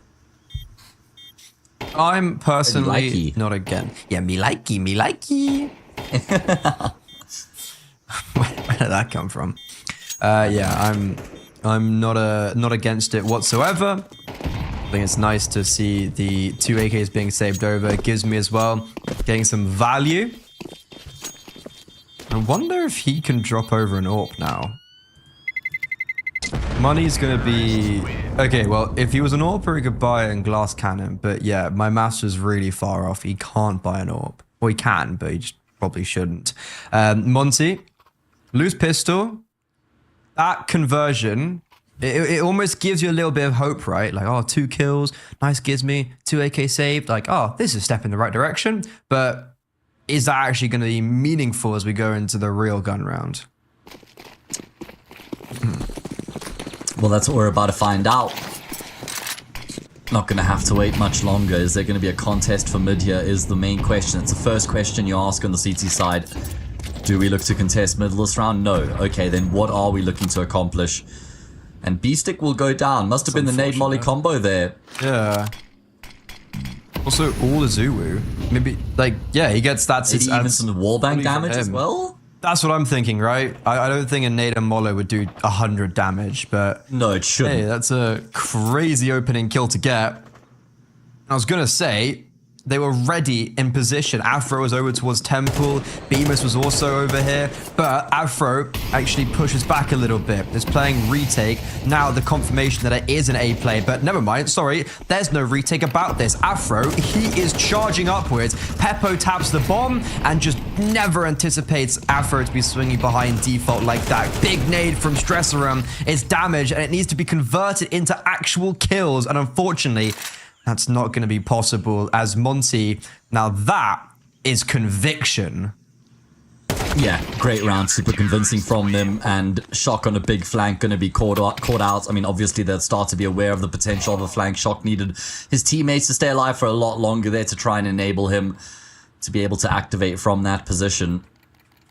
Great work. I like the proactivity from Afro not to concede the bomb site, just kind of be a thorn in the side of Sinners, and then he buys time for rotations to come through as well. Gizmi gets a good kill through the smoke, and everything goes according to plan. And now, Freddy, that damage in the eco round is realized. You were speculating whether or not they'd be able to take advantage, and it means there's a Glock here for Peppo, Desert Eagle. It's not convincing at all. So good chance here for Monte to level things up. Ooh, oh, hello. Evening. Oh, sorry, Kisrick Dinks? Yeah. Okay, Zulu. Yeah, he's back. He's back. Welcome back. But this is what I mean, like player.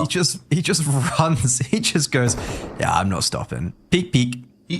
Yeah, he's the perfect player for the sort of position as well, because you want to be active in Cave and Jag, and Azuru loves to be active. He loves to be in and amongst the thick of things every round. Could imagine a guy like him maybe getting a bit bored on the B-bomb side of Dust 2. Yeah, on 8. Oh, can I push now? Be a part of the action every round. Yeah, exactly. No, Azuru, you still can't. You know how made. you know how when a city side retakes mid, they tend to leave like one player B and then kind of do like 3 or 4 players just like full retake mid, right? And that B player is like main goal, do not die on the bomb site. Zuru on the B bomb site anchor. How are you dying every round? You know, they're peeking me. Good util. Sorry, but why'd you die in T spawn? You know, it happens. Yeah, they really forced me out of the site there. Like I said, good util. Wait, Bemis. No! Wait. 4x3. Okay, see, Stresserin doesn't know about Shock. He doesn't know Shock has got past him. They'll know now because Gizmi's died. Oh my god, this is... Sorry, we were joking around. We were having a bit of banter. The bomb's been planted. I don't... Is this winnable? It comes down to just Shock. And unfortunately, he's been dropped to 11 HP, so I think no more is the opportunity. Yeah, as soon as that damage is done, it should be enough to secure the round. Would require something remarkable, some sort of a miracle. I was going to say, Shock gets the jump on Azuru, but he just turns and burns. A quad kill coming through from him, as Monte will level things up and should be able to extend themselves into the lead from here.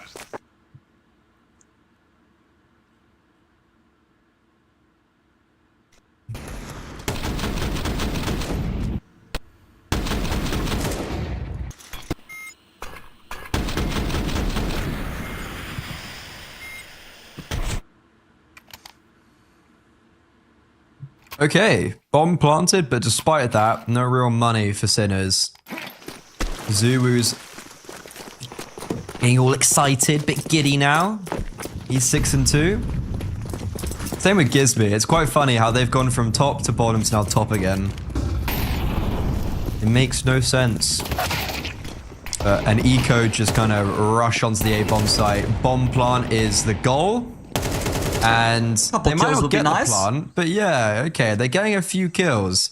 Bomb's actually over towards B. Sorry, it was all a fugazi. The ruse was so good, it even faked me out. They've done the MM strat, man, and they're kind of wishing they hadn't, because 2 players, Stresserin and Pepper, were able to get in on the same bomb site. There might have been a world where they could have gotten the plant had they had the bomb with them, but not going to work out that way. Monte, who win 3 in a row here, get themselves a slight little lead.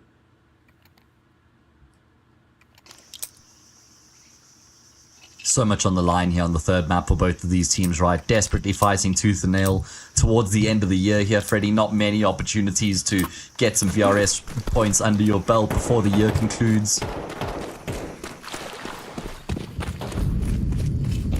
This is the only competition that Sinners are currently involved in.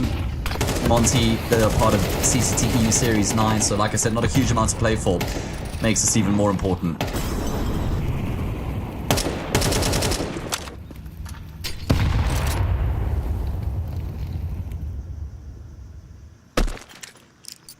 Sinners looking to try and put a stop to the momentum that Monte have built up here in the past couple of rounds.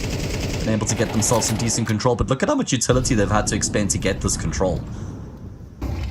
They've got a single smoke grenade left, that's all.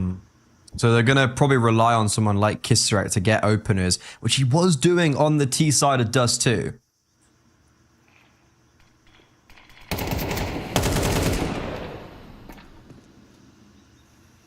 He's waiting for someone to walk into his crosshair. And Azuu might just do that, but Azuu spots him out and he's just so hungry. He spots someone and he just attacks it. No regard to his HP. And now I really don't know what Sinners do. Like, they've kind of lost their opening maybe in Kisarek. So they're just going to try and have to do similar, brute force through cave, but gives me an Azura. They've got a nice little double setup here. Afro is able to transition over the AWP as well. And Azura, 20 HP, it really doesn't matter. The two Brits combine for 3 kills in total on this B bomb site, and they're just still alive. And that's when the support from Afro comes, but okay, maybe Afro could have connected the shot a little bit earlier. Lets his IGL die. He's like, ha, that's for all the bad calls on the T side. But, Shock, even though that was a nice shot, no time. No, well, they would have been. They would have been if not for his pathing. Yeah. If he had just instantly planted, there would have been time.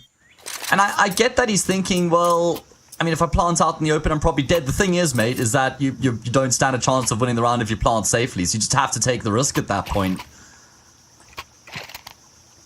Well, that sucks. Good work there from Monte and Azuu in particular, looking like a live wire in that round. Another multi-kill coming through from him in an important round. Like you say, Afro just with a nice reminder to Gizmi as to who's boss in the team. Says, yeah, Gizmi, you might be calling, but I'm the one who gets to control whether you live or not. Don't forget that. Azuu, he's in that flow state, mate. He is fully in flow state right now. I love it. Injected in my veins. I think as far as skill ceiling goes, there could be a conversation to be had about Azuu maybe being the player who's got the highest skill ceiling on the server. Maybe Ryu. Stressorans is pretty high. I was gonna say, yeah. if you look at the Sinners boys, it would probably be either Stressoran or Kisarek even. No Peppo as well. Even Peppo as well, but I'd say I'd probably pick one of the 4 players before him that I mentioned. Okay, I'm not gonna lie. I really rated Peppo when he's come up, and I haven't seen enough of him recently to make kind of like a view of what he's like now. But I was really hot on him when he got promoted. Okie dokie, Monte. Really kind of dropping the bag a little bit. Afro, don't know how he's alive. The ball's been dropped, but maybe being recollected, as this was ordinarily just an eco with a hero AK. Bemus, one and only one. Ryu, you talked about a skill ceiling. Well, he's going to have to show some of it right now. A 1 versus 2 to stem the bleeding, and he might get caught looking the wrong way. Doesn't even get the kill on Shock, and that hero AK, humongous value. 3 kills for the man on your screen. And he was the one who was able to stay alive in the round they lost before that, and then by virtue of that kept the AK in play and then puts the AK to fantastic use. Great work there from Shock. I really like the way that Peppo even just gives up his life with the Glock to set Shock up in long. Nice little micro decision making there. Gets the better of Monte.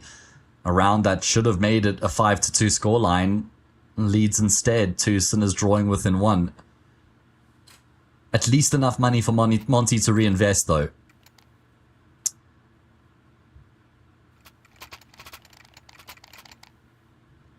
Turning out to be a hell of a game between these two teams, which is exactly what we expected coming into this one, I think.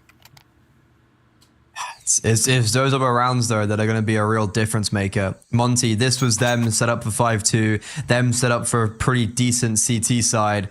I was hoping to run some narrative about a Zulu, few memories back in the day. Not even allowed to, as the Hero AK round really caused a ruckus. Big nade damage, Kisserect getting the B-stick treatment. And again, Azuwu in cave. I wouldn't want to test him all too often, but really expect this boost. It looks like he's not even going to actually really contend.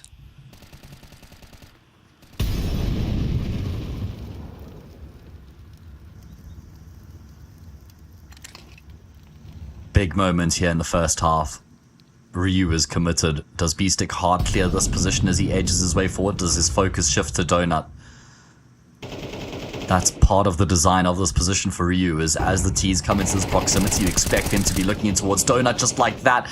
Problem is he can't get the kill quickly enough there to keep Afro alive, so at least B-Stick's able to find a frag before he goes down. Ryu smartly dropping the smoke there, giving himself some cover to get out of dodge.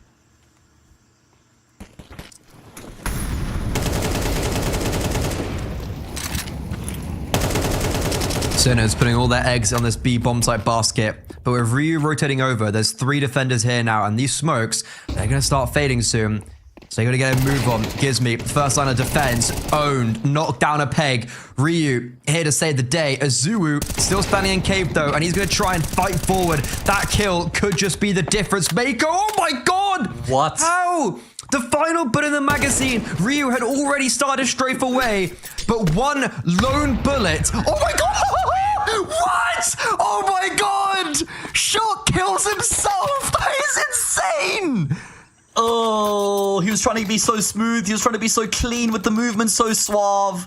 It's like one of those situations where you're a young lad and there's some good-looking lasses around you. Freddy, you try and do some sort of a cool jump or a cool move and you end up falling flat on your face. Ryu wasn't even trying to kill the bomb planter, by the way, just inadvertently gets that frag with the wall bang. And then Shock makes it the easiest 1v1 of Ryu's career. Oh my god! Sometimes trying to act cool can work out against you, man. We're back into it. No rest for the wicked. And crazy rounds back to back. Afro's left his post. Oh no, it's a man advantage for Monte, but Afro's completely left the A bomb side. A second longer and Kisserect would be dead. Now Ryu doesn't realize it, but there's an enemy player, very advanced in donuts. It seemed like Ryu actually may have had an idea of that. He was kind of like just checking it as he was walking backwards, and it's probably why he's pathing his way through Red Room and not Donut right now. But Sinners, despite the fact that they're down by a man, still have a very good chance of making something happen in the round. Reluctant to use their one smoke grenade to block off CT, they still want to try and see how much they can get from this position without Monte realizing what's going on. Of course, now the penny will drop and they're going to have to try and retake. Afro's thinking, what the heck? I was holding that, man. Yeah, quite a while ago. Didn't stay. Kisserect, he's always been here, extremely advanced in Donut, and he's just surviving, being a nuisance. B-Stick, come here to help as well. Flashbang goes too deep, but Azuwu, it does not matter. This man is a bulldozer, but finally extinguished. Kisserect, he was the man who made all that space at the beginning of the round. With only one kill, it's Peppu. Wait, there's no time left. They just never got on the bomb. Afro's sticking it, but yeah, it's ticked too far, and he knows, he's shaking his head. Never mind, I stand corrected.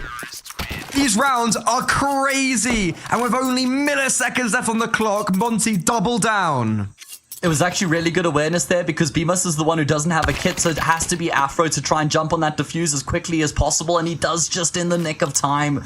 I was there with you, but I feel like the HUD's actually just kind of deceptive. It looks like there was barely any time left on the bomb. It's got me a few times. Through. Yeah, got me as well. I think it was on Mirage where I got caught off a little bit from it, but Monte going to be breathing a massive sigh of relief as they're able to complete that defuse just in time to double up the scoreline on their opponents. Round loss bonus and bomb plant combining. I wonder if that's going to enable Sinners to go all in. I don't think that they should though, Freddy. I think a half buy probably the better of the two options right now for the T side.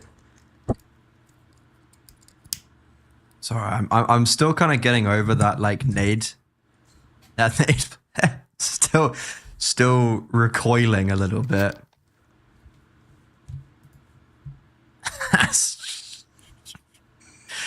That's like, there's no need for him to try and get so suave with the movement either. It's the craziest part. It's not like there was a call that Ryu had been dinked or something and the nade was a really good option. It's just Ryu was low HP. No, he was full of health, I'm sure. No, he wasn't. He was really low. He was on like 20 HP, if that. I think he did get, because when he denied the bomb, there was that spray down, right? You got the 1v2 on the bomb site. Yeah, so he gets put down really low. But like the reason why I'm kind of recoiling is just like, you know, I have like 7k hours, 8k hours playing the game. Almost maybe as much watching the game. And it's just, you come away and it's like, there's still things that's like, yeah, I've never seen that ever. I've never seen that in my life. Oh no, sorry, Ryu was 100 HP. You are completely correct. I've just seen it back on Twitch. Yeah, he's okay. He's 100 HP. I'm really glad you were able to check because I was trying to and I wasn't able to. So I'm glad that you caught it. But yeah, I did check that when I saw the nade being thrown. I was like, oh, is this nade going to get the kill? And then I saw he's full on health. So nade actually just completely unnecessary. But I mean, Shock was also low, so probably unlikely he was going to win the round. But I guess we'll never know. So I've just watched it back. That's so funny. That has to be like one of the. But what's crazy is that it's literally just like that happens. 20 seconds later, boom, out mid. Like you got to reset. That's what Counter-Strike is. It's a cold mistress. You just got to go straight back into it. Shock. He goes from like straight up hero to zero. He goes from having a great couple rounds. He's had a pretty good series, actually pretty consistent, I'd say, even though maybe the scoreline doesn't really depict it. Like I'm thinking back to Dust 2 when he was getting huge impact on the CT side and then boom, kills himself to a nade. Hanluku Maluku. Yeah, it's one of those things that can be annoying, but you just got to put it behind you. Can't let it like bleed into the rounds afterwards. Sinners are going to invest here, and I guess that's down to the fact that they know Monte don't have much money either. So if they can win this round, they reset the CT side economy. What it does mean is that they have to play with 4 Galils, and they don't have full belts across the board either. So it's a bit of a roll of the dice now for Sinners, and they're going to have to do it without Kissarik as well. That ain't great. Long pause and it's already down a man. That's back-to-back rounds that Monte have been able to stifle this mid-aggression from Sinners.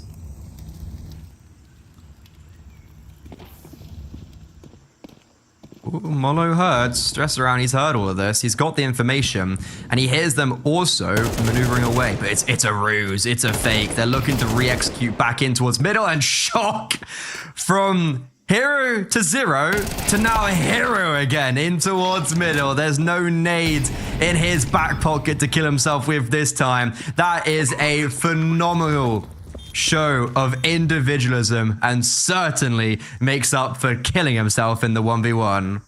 Yeah, Stresserin has the box office seat for all of that as well. He's just watching all of it go down while he's waiting for his moment to pounce. I told you, man, Shock has some incredibly sharp mechanics. And we see it in that round, just really clean shooting from him there. Resetting after each of the neat little bursts. Makes light work of all 3 of those players. Doesn't even lose half his health in the process. Nothing Ryu can do here but try and save his gun. Big round back here from Sinners. That's after they lost the opening pick as well, by the way. Terrorists win. It's a little bit weird though that like that first kill for Shock, because if we watch this, like Afro just walks in completely oblivious of the fact someone could be in jungle. Like obviously Bemis and Azulu were starting to make their way through Red Room, but it's like someone could be in that corner. Afro gives away that opening kill very lackadaisically, and then the next 2 is just kind of like, yeah, that was pretty clean. Yeah, it probably should have been a trade, but that was pretty clean. Yeah, gotta give it a little bit to Shock there. But Monte, throughout all of this chaos and turmoil, no money to go around. They're taking a tactical pause, try and figure things out. They had a pretty meaty foothold in this first half. But after much pandemonium, after much drama, looks like they are just going to eco this round. So therefore, they'll be playing for a 7-5 half, and Sinners looking to make an even keel going into the second half of this decider match, an elimination game. Feels like that was such a big swing round, right? Round number 10. Because if Monte win that 7-3, no money for Sinners. Could be 8-3 then. Who knows what happens in the last of the half. But Sinners winning that round means that Monte have their finances reset. That was the big reward that was up for grabs alongside, obviously, the points on the board. And that is a meaty grenade. My goodness, look at how much damage that's done, man. In excess of 200, I reckon. But that won't disparage them from just pushing down ramp. Be careful, Mr. Shock. Don't bite off more than you can chew. And he gets... Hey, don't pull out a nade. Oh, the fact that he misses it again, though, man. At least this time he doesn't blow himself up with it. It's almost comical. It's almost comical. Terrorists win. Bomb has been planted. Guess it just throws away the Khalil as well. A pretty cleanly played eco, albeit B-Stick does get double dinked. That's not even his fault, to be honest. He just gets driven by. Kisserect drops his Khalil at the end to upgrade to an AK in this round. This is now what Monte were playing for. This is where the tactical pause and the eco round has led to.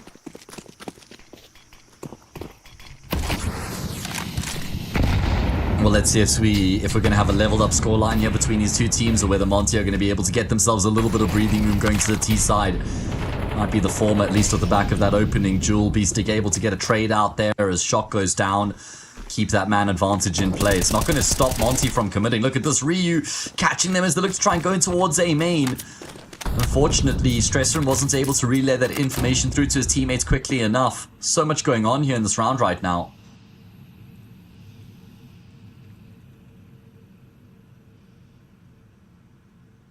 On throw all of this though. Chilling in T-Sport. Stressrun's gonna link up with Peppo as Ryu and Bemis maybe start to clear out A and middle. Gizmy spotted B-Stick and can't get back to safety. No sanctuary for him, but that might not matter. Head to head in middle. Ryu needs to double down, but doesn't anticipate the AWPer to be there. Sinners 3 in a row at the end of this first half to even it up and give a bit of congestion in this decider map.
We are leveled up at 6 apiece here in the third and final map, lower bracket matchup. Everything on the line right now for both of these teams. Who will emerge victorious? Well, we should find out at the end of the half. Maybe not, though. Could require more time.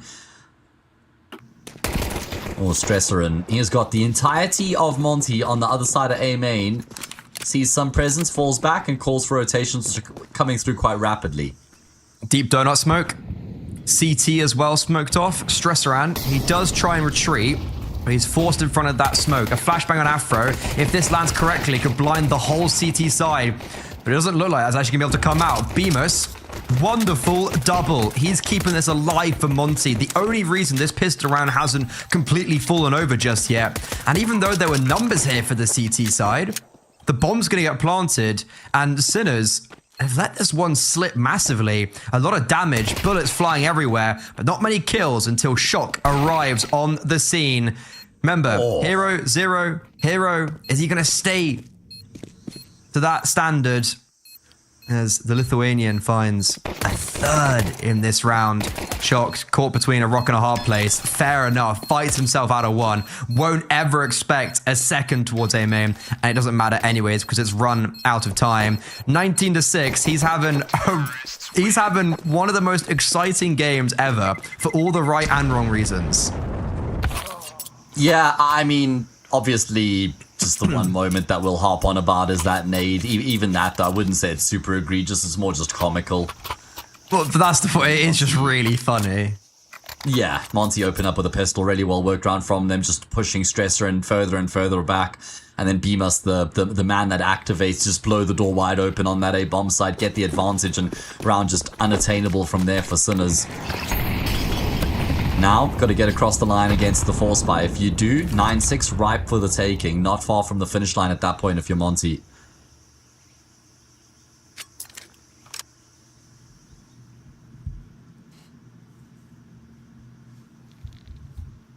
Utility being thrown over towards B. Azuwu, poking and prodding. Draws over Peppo. In the meantime, Kisserect and Stressorin also trying to figure out what's going on the map, trying to take some map control in towards mid, but they just walk to their grave. The rifle down, and so with the round with it, B-Stick's not going to get cleared, and, well, he doesn't. He doesn't get cleared. Azuwu just flicks reactionarily onto his head, and that's it. That's the round over. That's the Force Spy. Did you think this was a Force Spy? Did you realize it was? I mean, I did because I saw all their money going down to 0, but I wouldn't have said so based off the way that the round went down, no.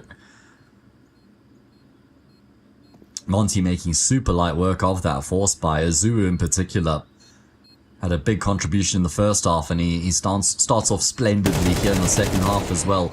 Going to aid Monte in a big way, going up 8-6 here. Bemis will be the one to put the finishing touches on the round. Now like I said, they got that path to 9-6. Look at the kills here. I know we've been harping on about Shock and what a big contribution he's had, but he needs some support, man. Where are the other big guns? Your likes of Peppo, Stressorin, and Kisserik need a lot more out of those three in particular if Sinners are going to be able to fight back from here.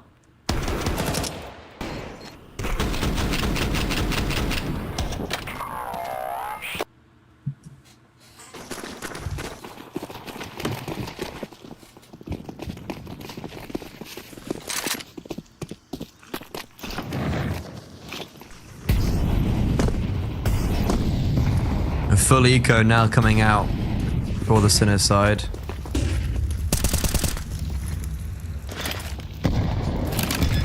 It's all about the next gun round, right? That's the round that Sinners have to win, just non-negotiable. If they lose that first gun round, they're in a really difficult position at that point. They fought tooth and nail to get here. They don't want to just disappear off the face of the map here on their CT side and let the series slip through their fingers in that sort of fashion. Nice calm control coming through there from Afro. Shouldn't be any casualties in the round here. It's going to be 5 remaining alive as Monte are set up very nicely to finish off the job from here.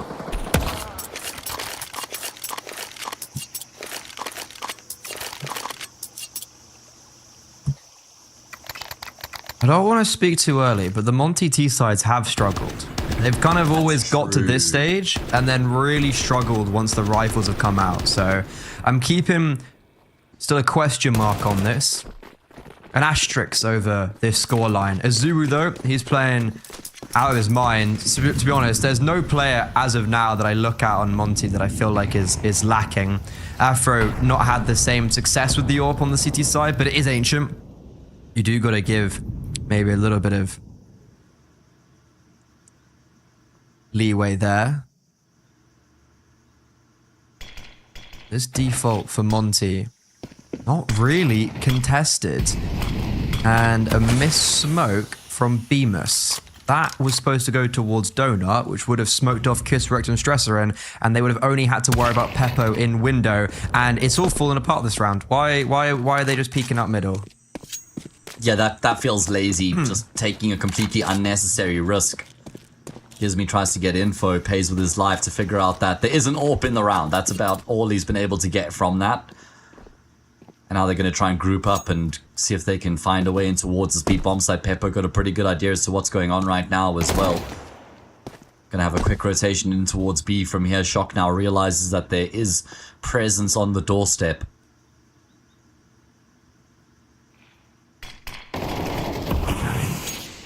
Three riflers here. Now only two. Shock, maybe a little bit too ambitious. Very individually pushes down ramp there. B-Stick, now a Stresserin, set to hold. They don't have any utility between them, so they are very isolated. There's no smoke towards long though. Peppo is got free reign, but he might not even need support because Beast just does it all by himself. Sure, Peppo does come in for one, but it's those two riflers on the B bomb side who do the majority of the heavy lifting, and a very disappointing gun round for Monte. I mean, it just falls apart way too easily. It's a great effort there from Beastick, it must be said. Just kind of in a position where he can't fall back. He just has to stand and bang. He gets 2 kills and then a dink on the third. Baits Stresserin in perfectly because you're never trying to hard clear that corner when you got Beastick popping off from behind the pillar. Exactly what the doctor ordered for Sinners, as they're able to pick up the first gun round here to draw within 2. This time, the donut smoke will hit the mark, and it's going to be a couple players committing through the elbow smoke here from Monte as they look to try and get middle control. They even have a window smoke. Would you look at that? I will say, maybe overcompensated a little bit. 4 smokes down, a minute and 25. They've got 1 smoke to work with. And B-Stick trades 1 for 1 in aim. B-Mass, though, cruising for a bruising in Red Room. Monte looking to wrap around A, and it is quite individual, but it individually works. They just throw caution to the wind. Bemis fights through Red Room, and Ryu just entries out towards A. The Lithuanian duo single-handedly winning this round out for Monte. So it's calming the storm momentarily and calming some of those fears we had about this team's T side.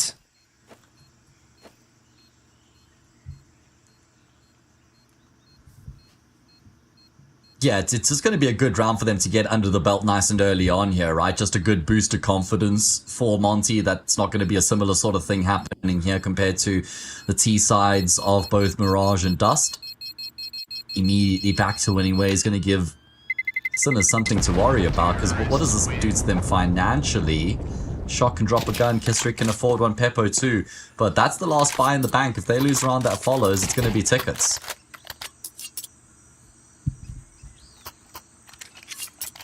The poison chalice of the CT side economy.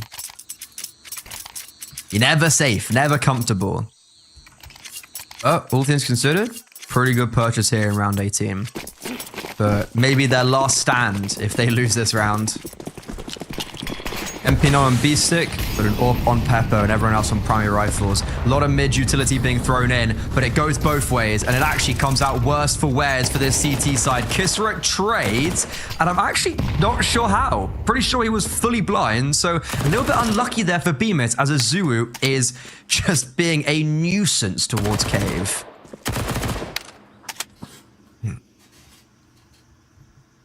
I wonder if Monte are going to just look to try and commit off the back of that. I thought that they might try and barrel in towards the B bomb site, and they might still. That's a big chunky nade onto B-Stick. He's the sole defender of this B bomb site as things stand, and he's not even really on the bomb site either. Now I'm just going to be jump spotting from the safety of long. That gives a lot of space up to Monte. Sinner's starting to maybe figure out what's going on right now as they poke and prod back in towards middle, but They're going to get isolated out of the bomb site, and they're probably going to have to retake. Can they get any kills before they concede complete control? Miss Mollo and Long. Right. Okie dokie. Peppo. I'm not sure if he actually pulled the trigger. I would love to see a replay of that, just to honestly see how many bullets did Azuru just shoot. I was sitting there thinking there's no U-tool towards Long. The Mollo's missed. The second one's a little bit late. Azuru looks like he already wants to swing. Oh, the Orp's dead. This is literally what we were saying. Live by the sword, die by the sword. When it works, it's just like beautiful display of Counter-Strike. It's right. Then sometimes you get maps like Dust 2 where you're like, oh, that's what it could be.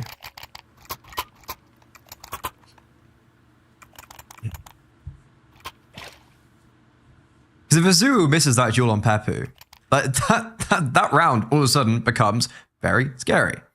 Yeah, it does feel like that was a big moment, like where the round kind of rests on a knife's edge.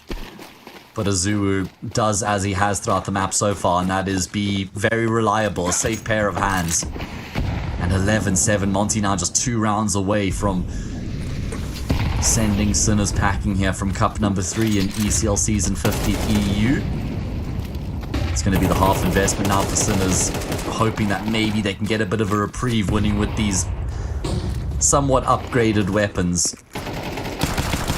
Hoping now with the attention in towards ramp that they can try and come through from Jag, but it's not going to catch Monte off guard. They've covered all their bases here in this round. It's only Shock left remaining. It's going to be 7-12, which means 5 chances here for Monte. 32 teams invited to each of these ECL Cups. If you win one, you go through to the regional finals. If you win 2, you go straight through to the finals of the regional finals. And basically, the whole point is if you win that almost second close, this is like one close, this is a close qualifier, and then there's a second close qualifier, and then there's Pro League. So there's a lot of hoops to jump through. Long road, right? Yeah, super long road to make especially for Sinners and Monte, they both came down into the lower bracket almost immediately. Into the second round of the lower bracket. They've already played 2 best-of-3s. It looks like Sinners are unfortunately ending their journey here. If Monte theoretically do want to make it through to the regional final, it's another 5 best-of-3s and then another best-of-3 in that regional final and then a best-of-5. If they win all that, they make Pro League. Simple as. Simple as, apparently. Sounds a lot more complicated to me, but I'll take your word for it, man. Sinners looking to fight in towards middle here. It's do or die for them in these next couple of rounds. Azuru actually realizes he's ended up on top of B-Stick. He tries to go back through the smoke, though. It's going to cost him his life. Gizmi activates in middle. Don't need to overcommit, though. This is back into a 3v3, and in fact, Afro's gotten another. Tips the scales in Monte's favor. 2 more kills is all they require. Oh, no. Oh, Kissarik. He's going to go for the gamble play. Ryu waiting for him. He even took an extra second to get the kill for the BM. Did you notice that? Because he saw Kissarik had his knife out, so he knew there was nothing he could do about it. That's nasty, Ryu. Only Shock left. If there was anybody who would want in this position for Sinners, it would be Mr. Shock. And he's been able to kind of at least isolate the players, the bomb carrier and a teammate, towards double doors. Smoke actually not ideal. But in the meantime, Shock looks to reposition. Sorry. It's just quite funny that they missed the smoke and Gizmi's like, I'm going anyways. Worked out. Yeah. Shock, this is pretty unwinnable. Afro looks like he's just going to peek him and end it right here, right now. Monte, 8 best-of-3s, 1 in a row is needed for them to get through to the regional finals. They've so far won 3 of them, 5 more to go.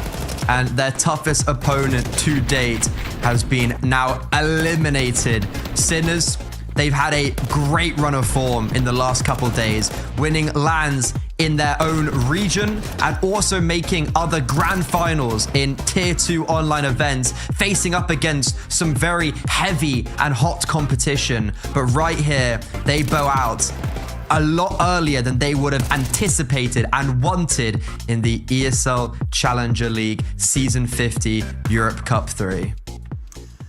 Yeah, I'll say just great work there from Monte with the way that they're able to bounce back with the after Dust 2, the calamity there, right? Just a map that they were never able to get going. So that was very impressive with the way they bounced back here on Ancient, just looking like a completely different team, a T side that they can rely on as well, which is good to see because it wasn't as inspiring on either Dust or Mirage. But from top to bottom, great game there for Monte. Azuru delivering in some really important moments as well. Afro pretty solid. Ryu also a big contribution. And Monte will take another step in the right direction. Long road in towards Pro League, or at least the ECL playoffs. But that's what they're looking for. What does that do for them? It puts them up against the winner between Partizan and that TPU team. 13. I think that's what it's apparently means in Cyrillic. Oh, so silly. Honestly, like, what are we even doing here? But that's going to a third map, by the way. That's going to a third map. TPU have been able to actually get a win in double OT over Partizan to force a third, so that's quite interesting. Yeah, that would actually be a really interesting matchup because at the Birch Cup, which was in Poland, right, one of the open lands, Partizan did really well and made top 4. Like, it was actually a crazy tournament from them. And it was also supposed to be the last dance for Collins, but maybe he's back now. No one really knows what's going over there. They were playing with this youngster, Nopsy, who I've heard a lot of good things about. But what I'm talking about is Partizan knocked Monte out 2-0. So this would be a bit of redemption for Monte if they are to face Partizan. And yeah. At the same time, though, Monte would love to see that TPU team just get the upset win over Partizan and make that next matchup a little bit easier for them. So Zinni's been playing some great Counter-Strike. Yeah, he has quite a scary player at the moment, but it's cool to see how things are taking shape here. It is going to be the end of our evening, at least as far as EU is concerned. Don't you worry, don't you fret. There's going to be some more action coming your way from South America. And I believe, Freddie, you're going to be on the mic for that, no? Yeah, unfortunately, guys, I'm sorry. You're going to have to listen to me for another region. But yeah, do not go too far because we've wrapped up Europe. I mean, there will be community streams going on, so if you do want to check out the one game that's still going on, as we mentioned. But if you want to stay here on the main broadcast, Odic versus Red Canids in the South American ECL Cup 3, that's going to be live in about 40 minutes. Do not go too far. So we're going to the Americas, the upper bracket semifinals, and it's a game you will not want to miss. ESL presents ESL Challenger League in partnership with Intel, Acer Predator, DHL, and Qiddiya.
The road to the top is a riddle.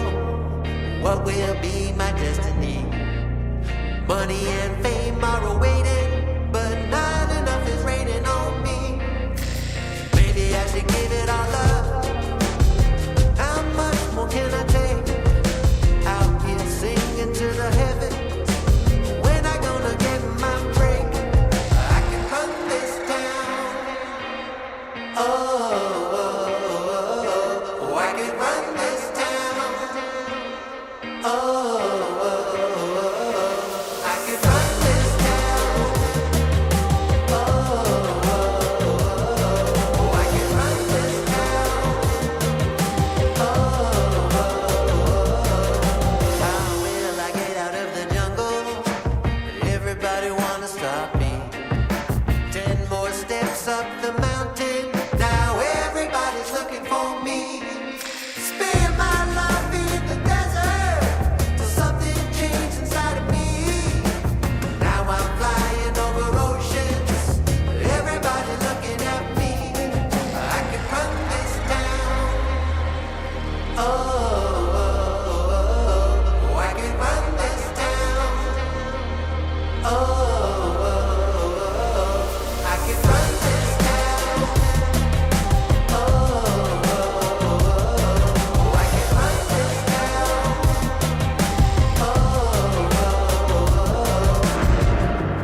Full power, get louder. I'ma get stronger, just watch me. Full power, get louder. I'ma get stronger, just watch me. Every hour, no doubter. Gonna hear my song, just watch me. Every hour, no doubter. I can run this town. Somebody give me the key. Oh, I can run this town. Oh, I can run this town. No more doubt about me. Oh, I can run this town.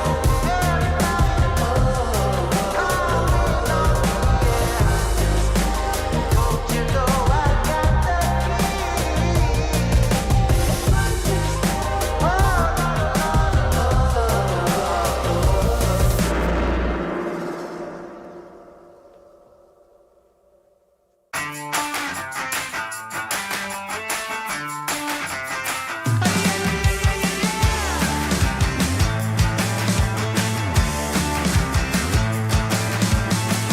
Get up on your feet, this is a shakedown.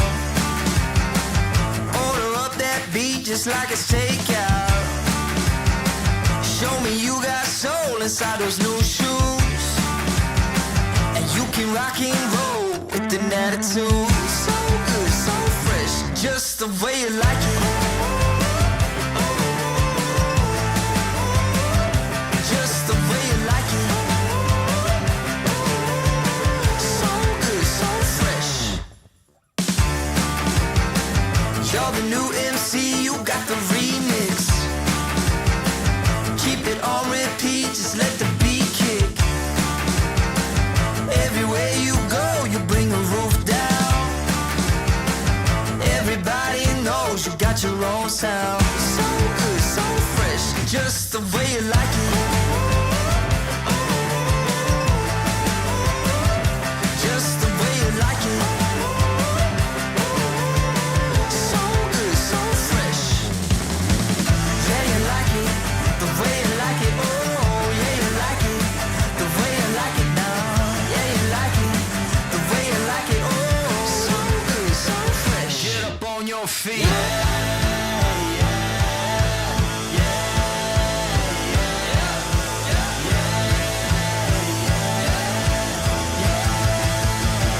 Show me you got soul.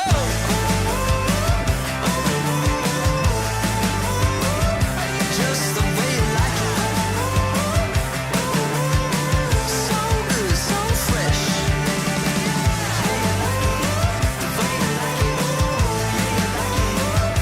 Just the way you like it. The way you like it. So good, so fresh. Get up on your feet, this is a shakedown.